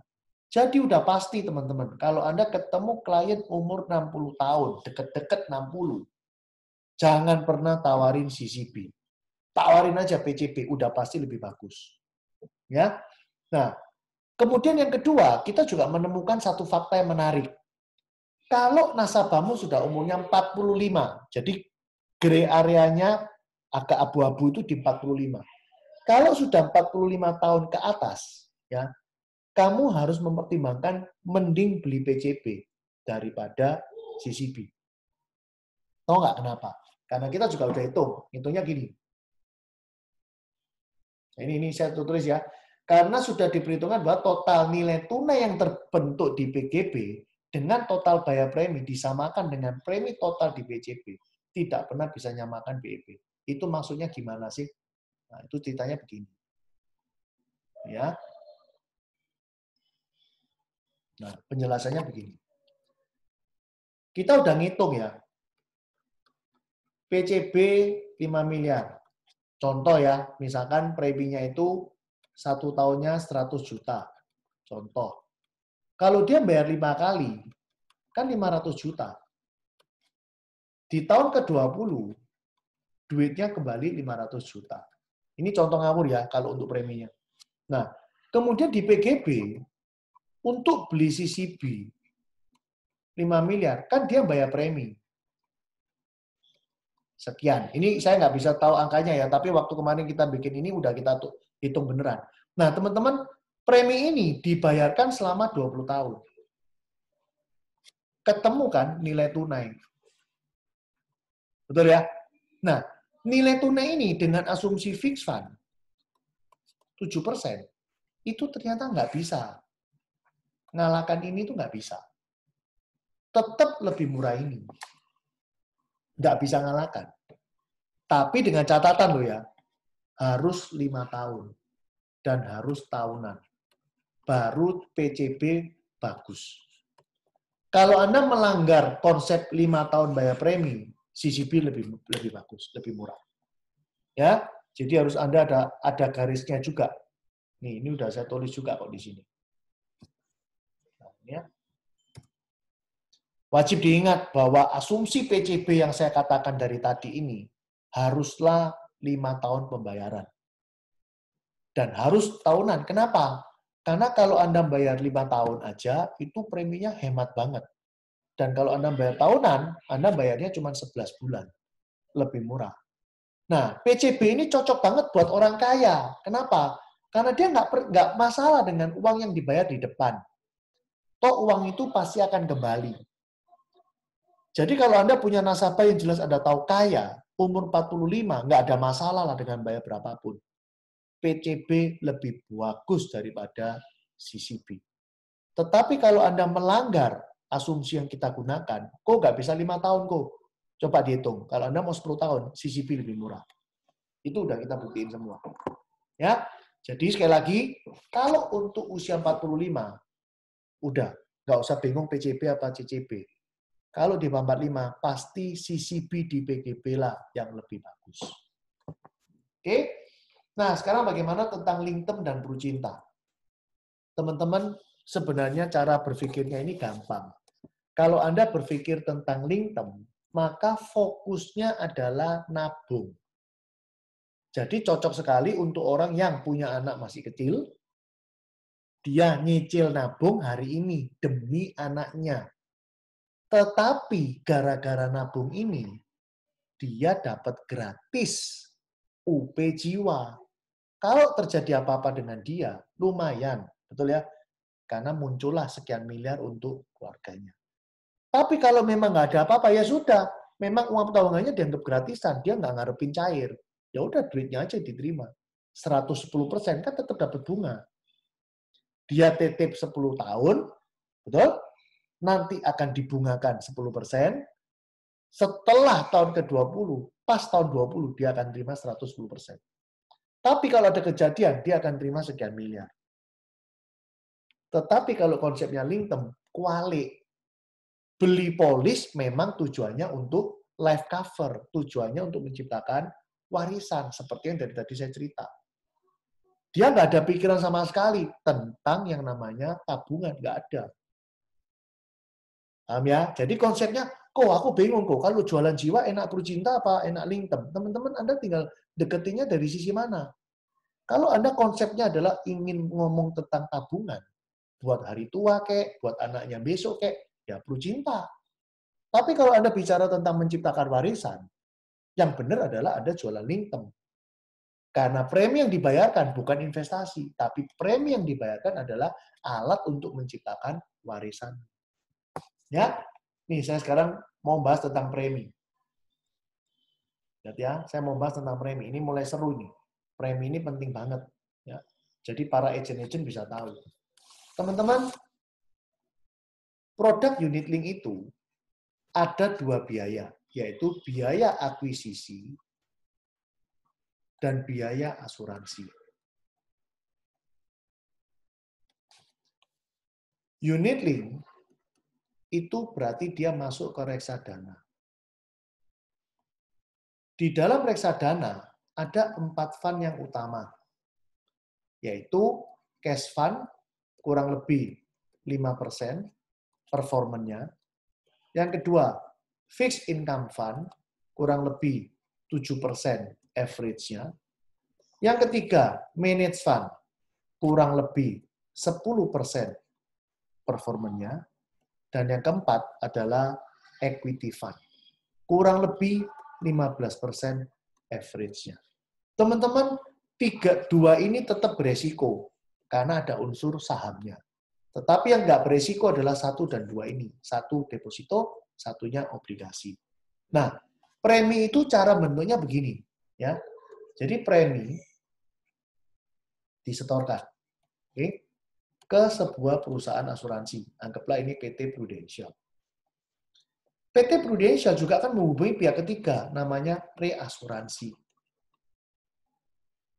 Reasuransilah yang meng-approve proteksi yang Prudential ajukan ke sini. Oleh sebab itu, Prudential dikenakan biaya akuisisi. Prudential akan oper ke nasabah. Ini nasabah. Berupa proteksi dan investasi. Nah, investasi inilah yang dikelola melalui fund-fund ini. Oke? Nasabah setornya pakai duit. Nah, ini ceritanya ini begini. Jadi sebenarnya kalau Anda dapat pertanyaan, aman nggak sih ikut perusahaan kayak gini? Ntar pas hilang. Teman-teman, Anda harus hafalin ini ya. Gambar ini akan menjawab itu. Teman-teman, kalaupun suatu hari perusahaan yang di sini ini tutup, nggak ada lagi di Indonesia, pasti akan ada yang take over. Take over. Pasti ada. Kenapa? Coba Anda lihat gambar ini. Pihak yang di tengah ini nggak ada resiko. Ini sebenarnya cuma makelar asuransi. Yang cover kan ini, pihak ketiga, yaitu reasuransi. Ini pihak ke-1, pihak kedua, pihak ketiga. Dioper aja sama perusahaan asuransi. Buktinya apa? Contoh ya, MLC itu udah nggak ada di Indonesia. Di take over sama AXA. MetLife itu udah nggak ada. Di take over sama Sequis. Aetna itu udah nggak ada. Di take over sama Manulife. Allstate itu sudah nggak ada di Indonesia. Di take over sama Prudential. Saya biasa tanya ke nasabah, coba sih tunjukin saya perusahaan asuransi asing yang sudah nggak ada di Indonesia, kemudian juga nggak ada yang ngambil alih. Coba buktiin kalau ada. Tidak akan pernah ketemu, teman-teman. Karena bagi orang yang take over, itu menguntungkan untuk take over. Kenapa? Ya sama kayak Anda jadi bandar arisan. Kenapa orang suka jadi bandar arisan? Karena dapat setoran premi setiap bulan, dapat setoran duit setiap bulan untuk bisa dikelola di pasar reksadana. Teman-teman, ini loh, coba Anda lihat gambar ini. Nasabah ini ada banyak. Terus di take over sama orang-orang ini, ya pasti mau lah. Mau dapat nasabah. Besok-besok tiap bulan tiba-tiba ada orang store duit. Kan enak untuk dikelola. Itulah untungnya perusahaan asuransi. Oleh sebab itu, ikutlah perusahaan asuransi yang secara fundamental kuat. Dan itu adalah perusahaan asing. Mereka aja masuk Indonesia kan pasti diperlukan dokumen ini itu yang luar biasa, jelimet dan lengkap. Anda tahu sendirilah kalau ada ke perusahaan ecek-ecek, perusahaan kecil, perusahaan lokal, ya mungkin masukin kantong, masukin amplop, dokumen nggak lengkap pun berdiri itu perusahaan. Tiba-tiba hilang begitu aja. Nah, itulah perbedaannya. So, kalau Anda mau ikut perusahaan asuransi, ikut seperti Prudential, aman banget. Ya, ngomong terjelek, wah suatu hari Prudential nggak ada gimana? Ya berarti ada perusahaan lain lebih kuat yang ambil alih Prudential. Apakah nasabah dirugikan? Tidak. Semua nasabah MLC, polisnya diakui oleh AXA. Semua nasabah MetLife, polisnya diakui oleh Sequis. Semua nasabah Aetna, polisnya diakui oleh Manulife. Semua nasabah Allstate, polisnya diakui oleh Prudential. So, keren nggak teman-teman? Keren. Nah, ini bicara tentang premi. Ya. Nah, yang berikutnya. Kalau misalkan nih total premi 30 juta, kemudian dibagi 2, ada premi berkala, ada premi prosaver. Atau kalau bahasanya orang luar, ini bisa premi dasar untuk beli asuransi, ini adalah premi top up. Macam-macam. Tapi tujuannya sama. Kalau yang di atas, tujuannya adalah untuk beli proteksi. Jadi ketika Anda bikin duit 30 juta ini komposisinya misalkan 25 dan 5, akan berbeda kalau Anda bikinnya adalah 30 dan 0. Contoh, kalau di sini misalkan dapat CCB 2,5 miliar, acuannya ini ya, 25, 2,5 miliar. Maka di sini kalau 30 juta, dia akan menghasilkan CCB 3 miliar. Nah, sampai sini paham? Jadi orang beli proteksi itu bukan karena uang di sini, tetapi beli proteksi karena uang yang alokasinya di atas. Bawah ini hanya untuk injek investasi di awal aja. Jadi semakin tinggi angka yang di bawah, proteksinya nggak bertambah. Nilai tunainya yang kelihatan bagus. Nah, sekarang tujuanmu beli asuransi apa? Oh, saya tujuan beli asuransi adalah dengan membayar semurah-murahnya, saya akan mendapatkan proteksi sebesar-besarnya. Nah, itulah tujuannya. Sekarang contoh, saya kasih Anda contoh ya. Polis pertama, beli PPH. Lihat nih. Oke? Anggaplah ini orang kembar ya. Satu si A, umur 30, dan ini saudara kembarnya si B, umurnya juga 30. Si A beli bronze B. Oke? Saya ngawur ya. Preminya adalah 800.000.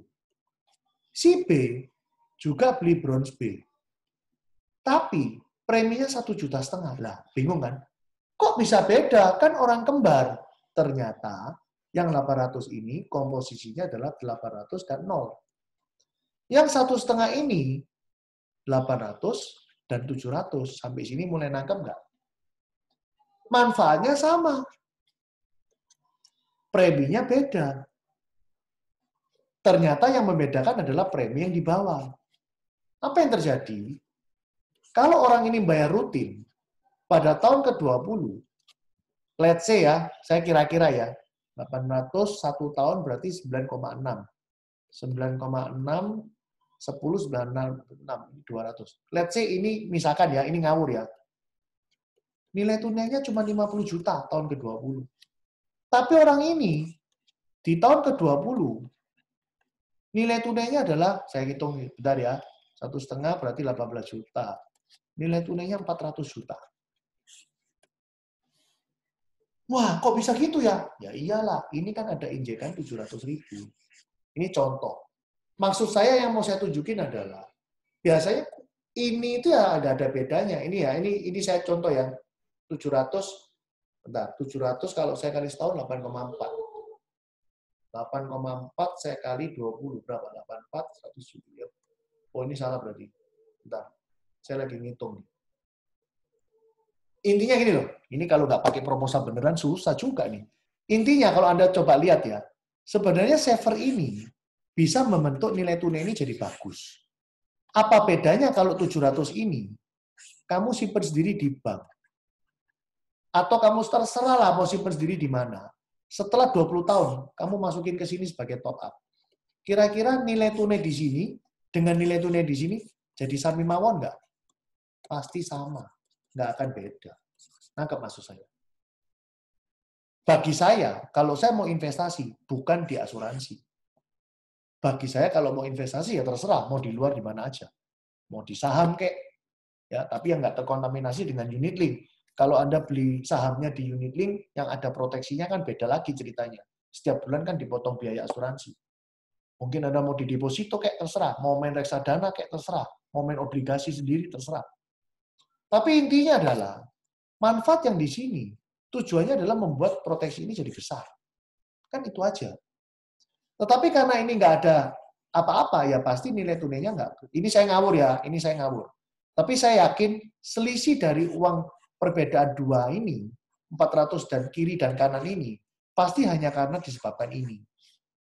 Anda akan bisa lihat angka ini benar kalau Anda coba sendiri bikin proposalnya.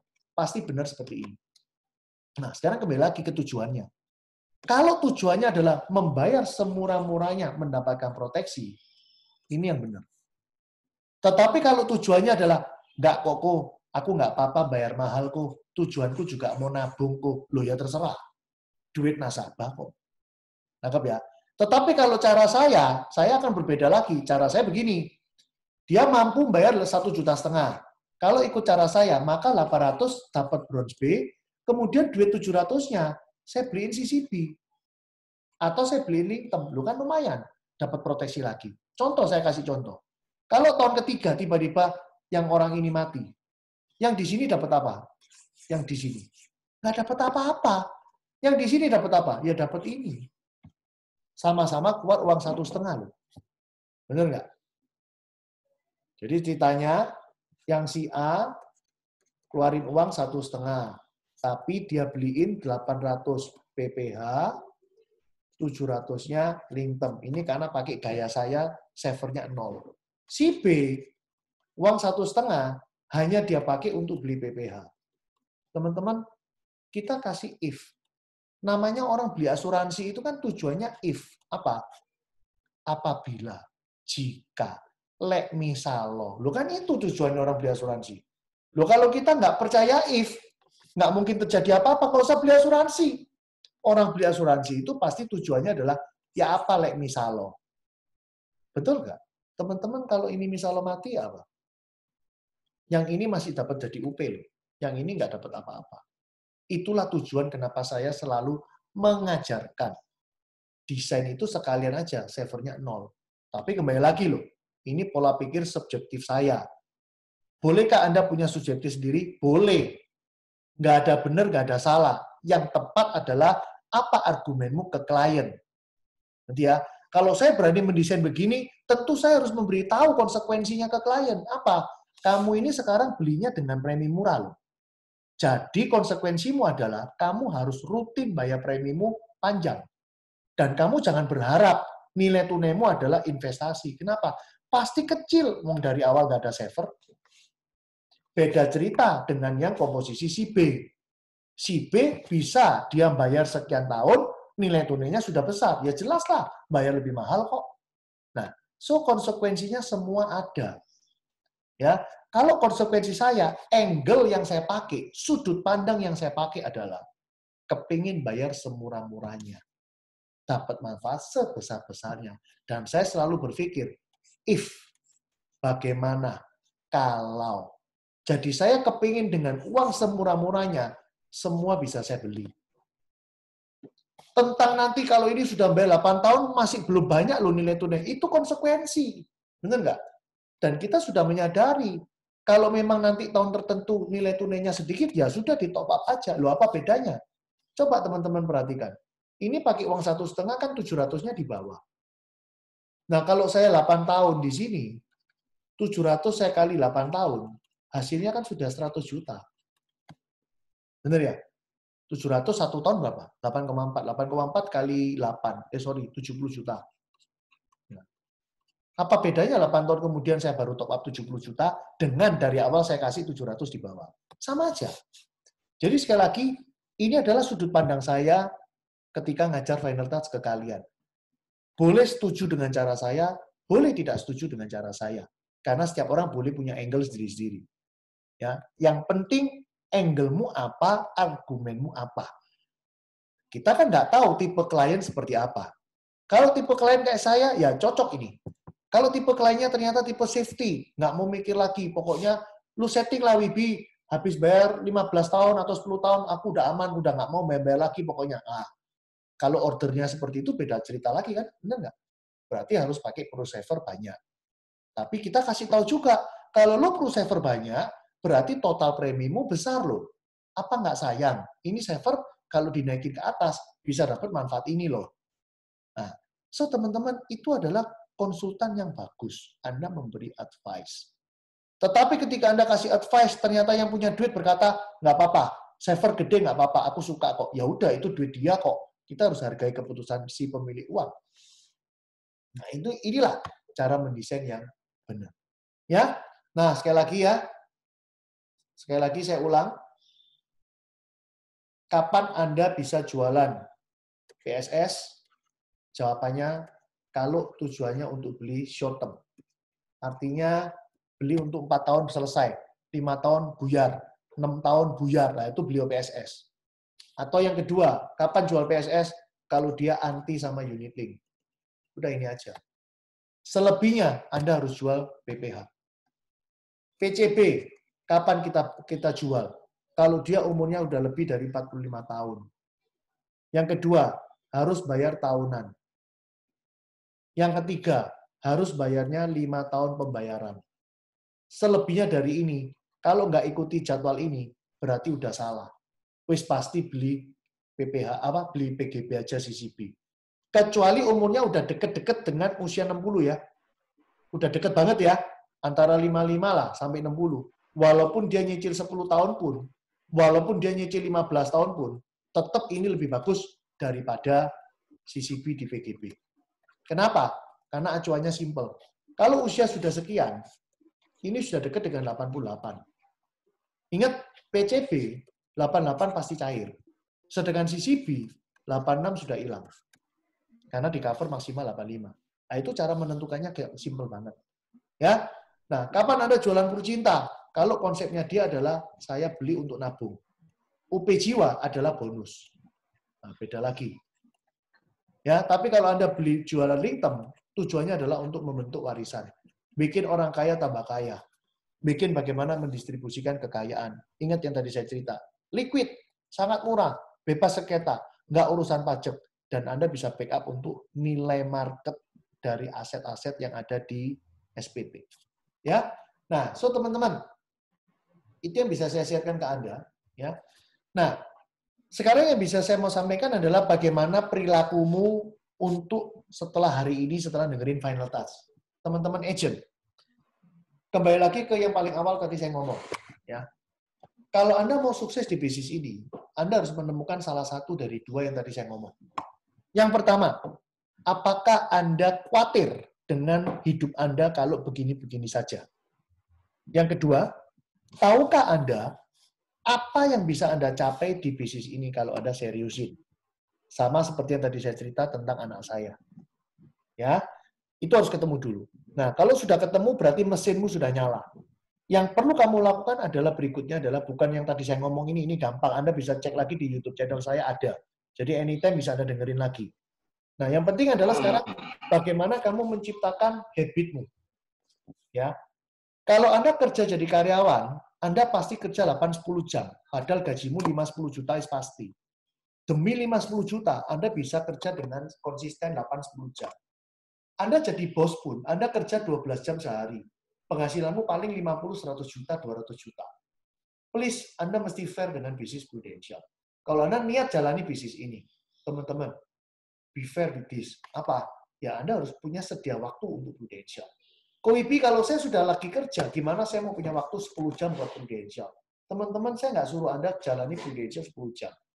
Kondisi COVID sangat membantu Anda banget. Kenapa? Nggak semua orang harus ditemui. Banyak orang bisa di closing hanya mengandalkan telepon, WhatsApp. Apa yang harus kamu lakukan? Diskusilah dengan leader Anda. Bagaimana cara menyapa? Apa yang harus di-broadcast? Bagaimana cara follow up? Itu harus diskusi. Sering-seringlah untuk diskusi. Setiap gerakan Anda harus diskusi. Nah, satu hal yang sering harus Anda pikirkan para agent. Please, jangan pernah lagi Anda konsultasi begini. Kok aku coba 3 orang kok dan gagal. Teman-teman, kalau Anda sampai cerita sama saya coba 10-10 closing, coba 20-20 closing, coba 50-50 closing, saya langsung kaget teman-teman bisa kena serangan jantung. Kenapa? Nggak akan ada kejadian seperti itu. Ya, orang tepuk tangan itu butuh 2, baru bunyi. Ini kamu, ini nasabah. Ketemu, baru closing. Teman-teman, cara yang benar pun belum tentu menimbulkan closing. Cara yang salah malah kadang bisa closing. Kok bisa gitu kok? Ya, saya kasih contoh ya, cara salah tapi closing. Cara salah ini closing tapi nggak bisa diulang, namanya aja salah. Contoh ya, saya ngomong sama Jamie. Jim, ayo, saya praktekin kalau saya mau cara salah tapi closing. Jim, coba keluar Jim. Ya, gimana? Jim, lu tahu Prudential kan Jim? Tahu kok. Bagus kan? Perusahaan asuransi dari Inggris tuh bagus kan? Tahu kan? Iya, sangat bagus. Jim, aku minta tolong bisa nggak Jim? Anakku nggak bisa makan Jim. Tolong Jim. Kamu ikut tol 500 saya Jim. Kan nggak ada arti sih duit buat kamu 500 Jim. Cuma duit 17.000 sehari Jim. Tolonglah Jim. Kamu beli polisku 500 juga kamu nggak rugi. Kamu ya tetap dapat manfaat UP jiwa kan bisa lu pakai juga. Tolonglah Jim. Gopek. Tolong Jim. Tolong. Masa Jimmy nggak bantu saya? Saya mau tanya. Ya wis lah, lah. Pasti gitu kan? Benar nggak? Yo. Kira-kira kalau beneran sampai minta tolong itu gimana? Sampai saya tunjukin, ini lo Jim, lo lihat foto anakku Jim. Lo inget kan Jim? Anakku tuh lo Jim. Lu kalau closing ini lumayan lah, Cim, bisa buat beli bubur, Cim. Lu masak sampai segitunya, Wibi? Beneran, bro. Gue lagi susah. Bantu ya. Gopek ya. Beli nggak kira-kira? Beli kok. Caranya Bantu salah teman. tapi closing, teman-teman. Caranya salah tapi closing. Lu bisa ulang-ulang lagi nggak? Nggak bisa. Teman-teman, cara salah bisa closing. Cara benar belum tentu closing. Kenapa? Karena cara yang benar pun tetap membutuhkan yang namanya momentum. Siapa yang tahu kalau Jimmy sebenarnya lagi masalah? Siapa yang tahu kalau Jimmy sebenarnya lagi ada problem dalam hatinya? Nggak ada yang tahu. Teman-teman, keputusan orang membeli sesuatu karena moodnya lagi baik. Cobalah Anda pikir diri Anda sendiri aja. Anda diceritain orang, bagus, bener, wis pokoknya bener kabeh. Tapi lu lagi jengkel nih, lagi bete, lu beli nggak? Nggak akan beli. Keputusan beli itu tergantung mood. Jadi kalau Anda hari ini belum bisa closing, jangan berasa, wah kok susah ya bisnisnya, kok kayaknya nggak jodoh ya.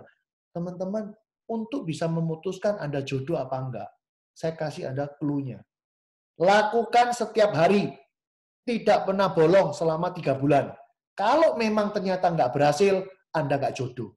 Anda boleh komplain ke saya. Anda boleh sawat saya sepatu, saya terima. Beneran. Karena saya belum pernah lihat orang prudensial yang setiap hari melakukan, terus gagal. Nggak ada. Dulu aja saya pernah ada konsultasi ya, sama agent saya. Sama dulu. Ya. Dia udah join 5 bulan, teman-teman. Terus dia bilang gini, kok kayak aku nggak jodoh sama prudensial ini. Kok bisa? Coba bayang no, aku ini wis 5 bulan kok, nggak ada closingan blas. Terus saya itu tahu, teman-teman. Kan saya sudah ngajarin tim saya. Kalau mau prospek, diskusi ya. Setelah prospek, diskusi ya. Supaya saya bisa benerin kalimat mana yang salah, kalimat mana yang nggak perlu diucapin, cara mana approach yang salah, itu udah aku ajarin. Saya juga tahu lah kira-kira dia berapa kali diskusi. Terus saya ngomong, udah gini aja, lu sekarang hitung. Siapa aja 5 bulan ini yang udah lu prospek? Teman-teman, ternyata ketika kita hitung, 5 jarinya aja nggak sampai. Apa artinya? Memang kalender jalan 5 bulan. Tapi orang yang lu datengin nggak sampai 5 orang. Lu gimana mau prospek closing? Teman-teman, Anda tahu satu set kartu remi itu 52. Let's say kita ngomong as adalah closing. So, Anda butuh coba 52, pasti Anda dapat 4. Ini kita kasih ilustrasinya seperti itu ya. Kenapa kok butuh sampai banyak dulu kok baru closing? Please deh, kalian ini new agent. Nah, kalau new agent setiap ngomong minta closing, waduh, saya nanya sama kamu, mulutmu susuk di mana itu? Pasti gitu. Betul ya? Nah, kalau kamu ngomong diterima, ngomong closing, saya malah tanya, itu susuknya di mana itu? Tim saya mau susuk di situ semua. Tahu susuk ya? Susuk itu pakai kayak dukun gitu loh ya. Nggak tahu dipasangin apa itu, dikasih permata, kayak dikasih apa itu. Jadi ngomong itu orang, oh iya kok mau beli, iya kok 1 juta kok, oke kok. Teman-teman, tolong ya, sometimes kita ini lucu banget sama prudensial. Contoh nih, mau jalani prudensial aja mikir 1000 kali. Memangnya kalau lu jalanin dan lu gagal, lu kehilangan apa? Nggak ada. Tapi lucu kan, mau jalanin aja mikirnya kayak mikir negara. Teman-teman, negara biar Jokowi lah yang mikirin, bener nggak? Biarkan Pak Presiden kita yang mikirin, bukan kita, bener nggak? Anda lakuin aja gitu loh. Apa the best lu bisa lakuin, yaitu apa? Siapkan waktu khusus. Misalkan nih, oke Wibi, 1 hari 3 jam. Nggak apa-apa, pokoknya 3 jam jangan dilanggar. Setiap hari 3 jam, fokus. Ya, ketemu komputer, ketemu handphone, siap-siap sapa, siap-siap telepon. Kayak orang profesional gitu loh. Bener-bener di ruangan khusus, Anda cari nasabah, cari agent, konsultasi, lakukan dengan sungguh-sungguh. Bukan seenaknya, gitu loh. Please deh, mesti fair dengan bisnis ini. Anda kepengen kayak income saya nggak? Kepengen kok, Wibi. Anda tahu nggak cara kerja saya dulu? Tanya cara kerja saya dulu, kayak apa dulu? Teman-teman, ini saya dulu ya, Anda nggak mungkin bisa lakuin sih, karena Anda kan bukan pengangguran. Saya dulu pengangguran. Saya join di Prudential dulu posisi pengangguran. Jam 9 pagi saya nggak pernah di rumah. Sebelum jam 9 malam saya nggak pernah pulang rumah. Every day. Year by year by year by year. Sumpah. Sumpah. So nggak kaget, walaupun saya gagap, walaupun Prudential waktu saya join dipilotkan, walaupun saya nggak punya teman banyak, walaupun saya nggak ada saudara yang bantu saya bisa hari ini seperti ini. Why? Karena 929, 929, 929. Ada harga yang saya bayar. Apakah harus 929? Tidak. Teman-teman, kalau Anda mau sukses di Prudential, ya, faktor penentu suksesmu itu cuma 2. Nih, saya kasih tahu. Ya. Faktor suksesmu itu cuma 2. 1 rajin, kedua market. Udah ini aja. Ini faktor sukses. Kalau rajinmu tinggi, marketmu rendah, kamu tetap sukses. Kalau rajinmu rendah, walaupun marketmu tinggi, kamu akan gagal. Saya kasih tahu. Kalau kamu rajinmu tinggi, marketmu juga tinggi, kamu sukses pol, tak tambahi pol. Loh beneran. Anda beruntung punya market, dan Anda rajin, ya sukses pol. Terus mau apa lagi? Nah, Anda mau yang mana? Yang lucu gini, rajinnya enggak. Marketnya ya enggak terlalu bagus. Tapi kepingin sukses. Teman-teman, mimpi aja butuh tidur dulu loh, bener nggak? Intinya, mimpi aja butuh action. Ya kan? Actionnya apa ya? Tidur dulu baru bisa mimpi kan gitu. Gimana Anda mau sukses kalau Anda nggak mau action? Ya. Nah, so teman-teman, rajin itu yang nomor 1. Saya pernah cerita ya. Nah, ini penting nih buat Anda yang merasa nggak punya market ya. Saya tadi di awal juga ngomong, 1 bisa jadi 100, 100 bisa jadi 0. Maksudnya apa? Lihat nih. Saya prospek si A. Ini saya nggak true story aja ya. Saya prospek teman saya inisial D. Habis closing 300, zaman dulu premi ada 300 teman-teman. Ini hampir lapse. Saya datengin, tetap lapse. Tapi saya ketemu dengan bosnya, huruf depannya J. Saya closing 1 juta. Lihat teman saya cuma 1 ini loh. Dari si J, saya minta tolong.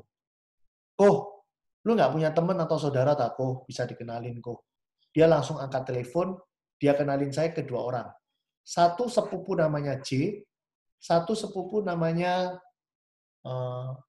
C. Ya. Nah, si J ini closing juga 1 juta.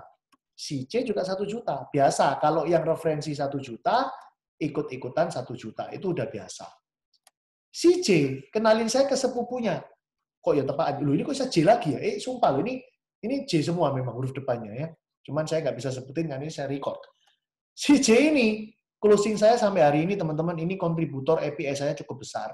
Saya dapat dari dia banyak, saya juga akhirnya pertama dapat pacar, sekarang udah jadi istri. Ya. Si J kasih saya lagi tim marketingnya, cewek namanya S. Saya dapat 1 keluarga ini. Ya. Kembali lagi ke si C. Si C punya pacar, namanya N. Suatu hari, ini di closing 600. Si N ini putus cinta sama si C. Apa yang terjadi? Pasti mau dilapskan. Wah, saya datengin teman-teman. Jadi waktu closing nggak ketemu ini yang closingin. Waktu mau lapse saya datengin, ternyata nggak jadi lapse. Apa yang terjadi? Ini upgrade. Jadi 1.500.000. Dan luar biasanya, si N ngenalin saya ke mamanya. Mamanya closing saya 3,5 juta. Mamanya kenalin saya ke 2 AI. AI, tante-tante di depan rumah. Closingannya 800 ribuan. Teman-teman coba Anda lihat, dari 1 orang jadi berapa? Banyak. Teman-teman dan Anda mesti ingat loh, di bisnis ini, Anda bukan diajari jadi jualan asuransi loh. Ini bukan jualan. Ini bukan jualan asuransi. Bisnis ini adalah bisnis pengembangan. Apa yang dikembangkan? Manusia. Yaitu bicara tentang tim. Kalau kita bicara tim, lebih lucu lagi. Anda jangan bingung jualan aja. Jualan itu cukup sekali aja. Kalau kita bicara tim, enak teman-teman. Contoh nih, ini saya ngerekrut si A. Si A punya teman si B sama si C. Si C temennya banyak. Ada D, ada E, ada F. F temennya banyak lagi. Ada H, ada I, ada J, ada K. Teman-teman tahu nggak? Saya ini cuma punya satu teman. Tapi bagi Prudential, tim saya 1, 2, 3, 4, 5, 6, 7, 8, 9, 10. 10 orang. Itulah enaknya bisnis Prudential. Ketika kita membangun tim, yang dikatakan timmu adalah semua orang yang lahir setelah kamu. Sekali lagi, semua yang lahir setelah kamu adalah milikmu. Anda masih ingat di BOP saya? AD1 ini siapa dulunya? AD1 ini dulunya AAD-mu. AAD-mu ini dulunya siapa? Ini loh, dulunya agenmu. Betul? Coba Anda pikir, kalau Anda sudah punya AD1, misalkan ini AD1-mu aja, nggak usah muluk-muluk, 5 orang aja. 1, 2, 3, 4, 5. Teman-teman saya mau tanya, Mbok pikir AD1-mu ini nggak kerja kah? Mbok pikir AD1-mu ongkang-ongkang, nggak ngapa-ngapain. Ya sudah, kalau dia nggak mau ngapa-ngapain, ya rugi sendiri. Teman-teman, mereka juga kepingin punya adik-adik sendiri. Betul? Mereka juga kepingin menciptakan adik-adik sendiri. Maka Anda otomatis punya adik generasi 2. Dan seterusnya akan muncul sampai dengan adik generasi 6. So, pertanyaan saya, kalau tahun 2020 Anda jadi agen, Anda mau nggak mati-matian 2021, 6 bulan ini, finiso AAD? Bukan pilihan insya Allah ya Pak. Semoga ya Pak. Saya nggak mau semoga. Harus. Kenapa? Kita bicara tentang waktu. Anda nggak sayang, Pak. Anda begitu AAD, Anda sudah dapat bonus 22,5% loh. Duitnya. Anda nggak mikir, kalau hari ini, tahun 2021, Anda sudah AAD, ketemu teman di mall, kemudian temanmu ini join, omsetnya 1 miliar, kamu dapat 1 miliar 22,5%-nya. Tapi kalau kamu 2021 masih agen, ketemu teman di mall, dia join ikut kamu, dan omset dia 1 miliar, kamu dapat apa? Nggak dapat, karena masih agen. Itulah yang saya maksud, kenapa harus jadi AD. Tahun 2022, kamu harus jadi AD. Kenapa? Karena begitu AD, kamu dapat 33%. Kalau 2022 AD, maka tahun 2023, Anda cetak AD generasi 1. 2024 cetak AD generasi 2. 2025 cetak AD generasi 3. 2026 cetak AD generasi 4. Udah soge, teman-teman. Bagaimana mau muncul AD1 kalau nggak pernah muncul AAD? Sekarang kita hitung. Masuk akalkah saya hari ini 0, saya kepingin nguber AAD 400. Masuk akal apa enggak? Teman-teman, Anda beruntung. Kenapa? Karena untuk promosi tidak diperlukan persyaratan khusus omset pribadi. Tidak. Yang penting 400. Yuk, kita ngitung bareng-bareng ya. Nih, saya kasih Anda bonus nih. Lihat ya. Jangan kaget ya. Bentar ya. Saya salah ketik nih. Salah klik. Nih, berarti nih. Bagaimana capai 400 dengan gampang? Oke. Nah, teman-teman, perhatikan. Asumsi saya, kamu punya teman yang orang tuanya mampu beli 2.500.000. Terserah mau beli buat hospital kek, mau beli buat CCB kek, mau beli buat PCB kek, mau beli untuk LinkedIn kek, terserah. Pokoknya bayangkan aja sekarang. Bikin list nama satu orang yang mampu beli 2,5 juta. Sudah?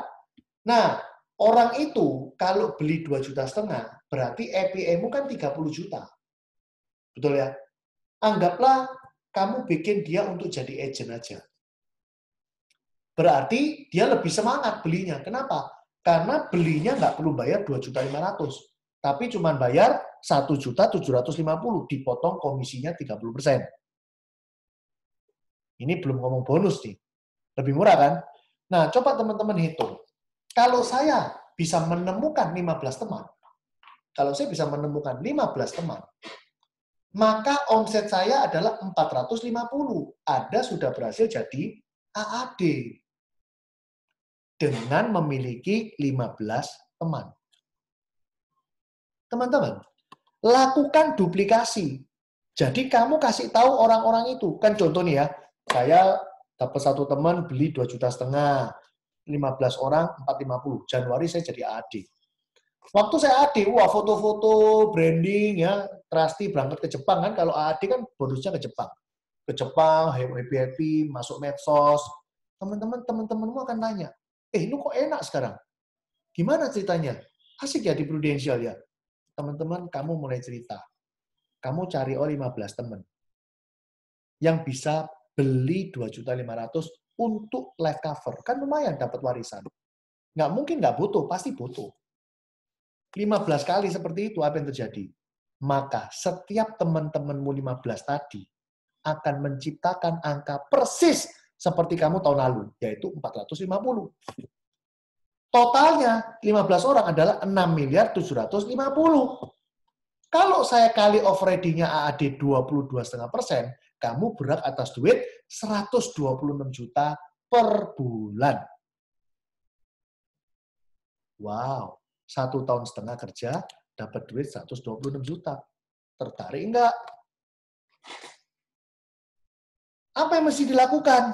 1, cari 15 teman. Masuk akal enggak?